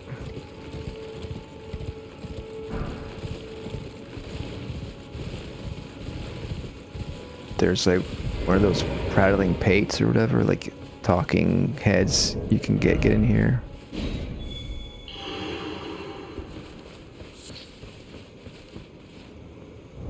Pretty sure.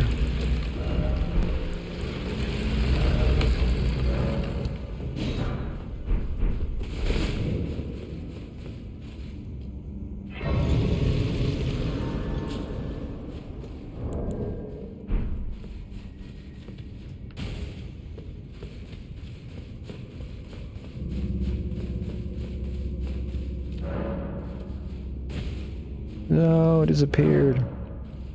Disappeared right when I was gonna summon them. Let's take care of these.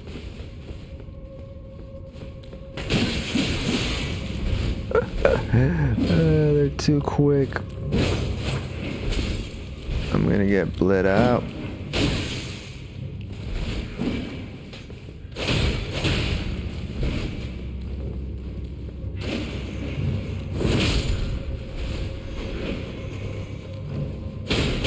Is there a third one? No, I think there's just two of them.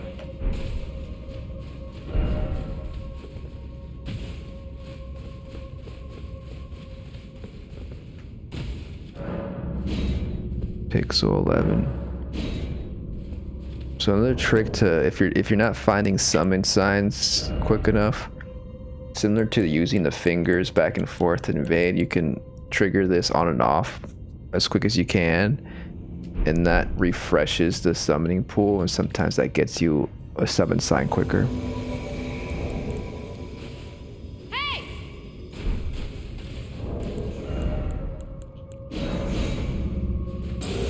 Let's try this real quick. Let's go. Oh, another summon. I heard it.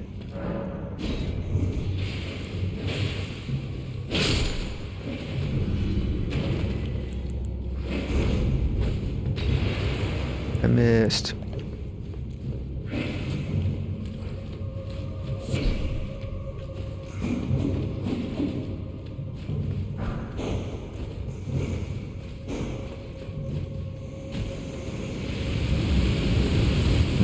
I don't have a shackle. Let's have some fetid pots. Fuck, unable to summon. Not this, it's this. Let's use this like this.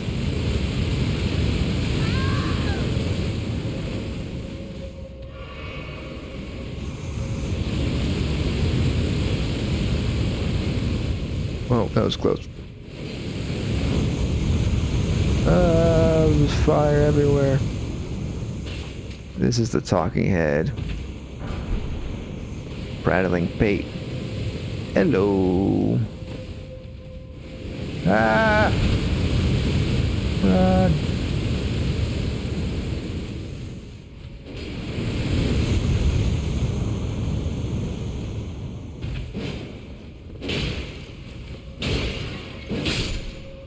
I don't want to trigger them to fall down just yet. There's no... Oh yeah, usually they would jump down already. I feel like.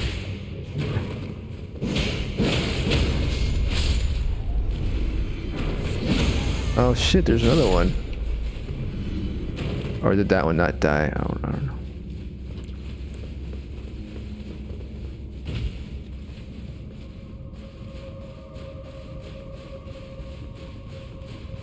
Heavy Knight and Idus Knight teaming up together to get rid of these frickin' gargoyles.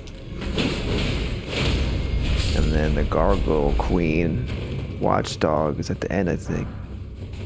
Pretty sure that's the boss here.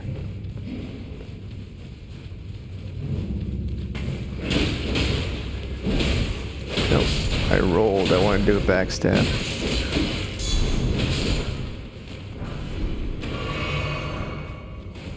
Yeah, I should heal.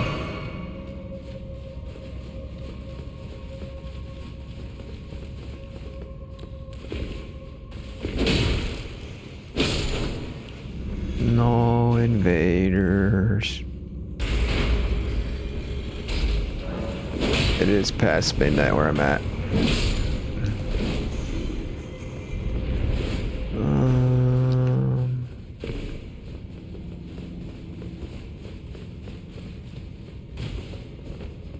Don't need another summon. Alright. Let's do it. They can't get poisoned because they're just made of stone, so won't make use of those bombs just yet. Nice.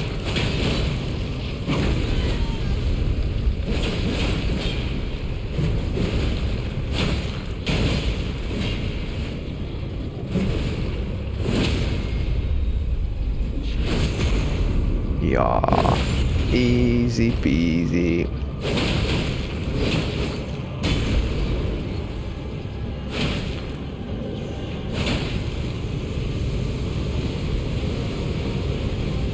Can't circle fast enough.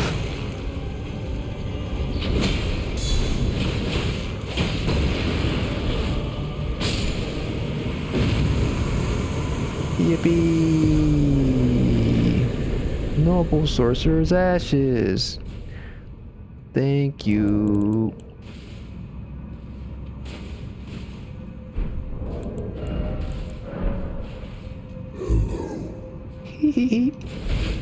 Alright, we did it.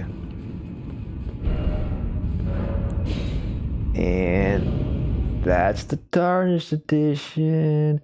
We pretty much covered it all, I think, right? Let me check my notes. I think we did both invasions on different characters, right? We got the NPC Invaders, the Broken Mask, we got the Leontiel, we got their armors, their weapons, We got all the weapons added to the mainland here. We got all the armors, went to the merchants. We got the Torrent skins. And we tried out both of the new classes. The only thing that is potentially different is some new rearrangement of items in the Shadow of the Earth Tree, which I don't know if most anyone knows right now what exactly was changed. Just, you know, maybe that once the Fort of Reprimand had the Dragon Stone instead of a regular +7 or +8 stone. So stuff like that.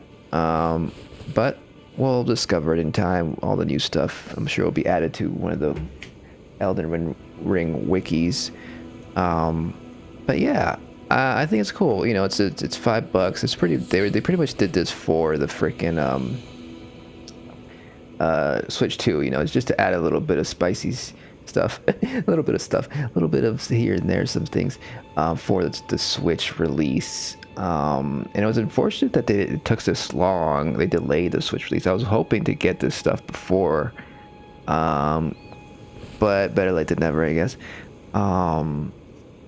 But yeah, it's good. I like having some extra stuff because it's one of my favorite games ever. It's probably the game I've played the most out of any game. Like before Elden Ring, it was probably Skyrim, and then maybe Baldur's Gate 3 is getting closer now because I have done a few playthroughs of those, although I haven't finished my first playthrough yet of Baldur's Gate. But this is definitely the one I go to come back to the most. So I'm excited to, like, you know, play more with these classes and do some more builds and try out new stuff and get all, like, my characters up to date with the new Torrent armor and stuff. But yeah, it's cool. That's gonna complete pretty much my Elden Ring you know, playthrough, I guess. I'm gonna add this to the other playlist of Elden Ring playlist, the Shadow of the Earth Tree playlist, and the Elden Ring first playthrough playlist, probably, if you want to check those out. And then of course we're doing Baldur's Gate 3, you know, the new episode's coming out Sunday, and we're gonna do that every other week or so. We're pretty much at the end. I mean, we did a lot of Act 3, so I think we're nearing the end. And then I've done Cyberpunk. There's other stuff on the channel. Check it out. You can check my link tree as well for other stuff I do, my socials, my other movie channel. I talked about Camp Miasma recently. But yeah, that's gonna have to do it for now. Who knows when I'll do another live stream on YouTube. Maybe if there's some new Elden Ring stuff. I guess also people have been probably thinking about my thoughts on Duskbloods. The Duskbloods. That's another From Software game that's coming out. I do like my From Software Souls games, but that one's on the Switch 2, and I don't have a Switch 2. And I don't think it's worth it for me to get a Switch 2 just for Duskbloods. I've seen gameplay. You know, they had a network test recently. I'm curious to see how it all plays out with the full release. Probably at the end of the year, we're saying May, October it will release. I'm looking forward to seeing other streamers play it and checking out the lore videos, all that cool stuff. But I don't really think it's going to be a game for me. It's probably the multiplayer game that probably would be more fun for me than Night Rain. You know, I have all the Night Rain videos on here that I did, the streams that I did. And that was fun for a while, but ever since the last update they did, I haven't got back to Night Rain, and I don't really intend to. I've played a lot more just regular Elden Ring since then. It's just more my style. Like, I like creating my characters. I like, you know, creating stories and building the characters and having no timer. You know, I like invasions. I like co-op, but like not having to have this timer over my head and resetting, you know, the freaking roguelike systems. I don't like the reset every time. and that's pretty much what Duskbloods is, but it has PvP, which is what I wish Night Rain had. But it still has a lot of those elements, so I don't think it'll be fun for me for that long period of time. And so because I have experience with Night Rain, I pretty much kind of understand what Duskbloods would probably be like, right? And so I just don't think it's worth it for me, but it might be your thing. But yeah, that's where I stand on that. It looks cool though. Anyway, that's gonna be it for tonight. I'll see you next time. Bye bye.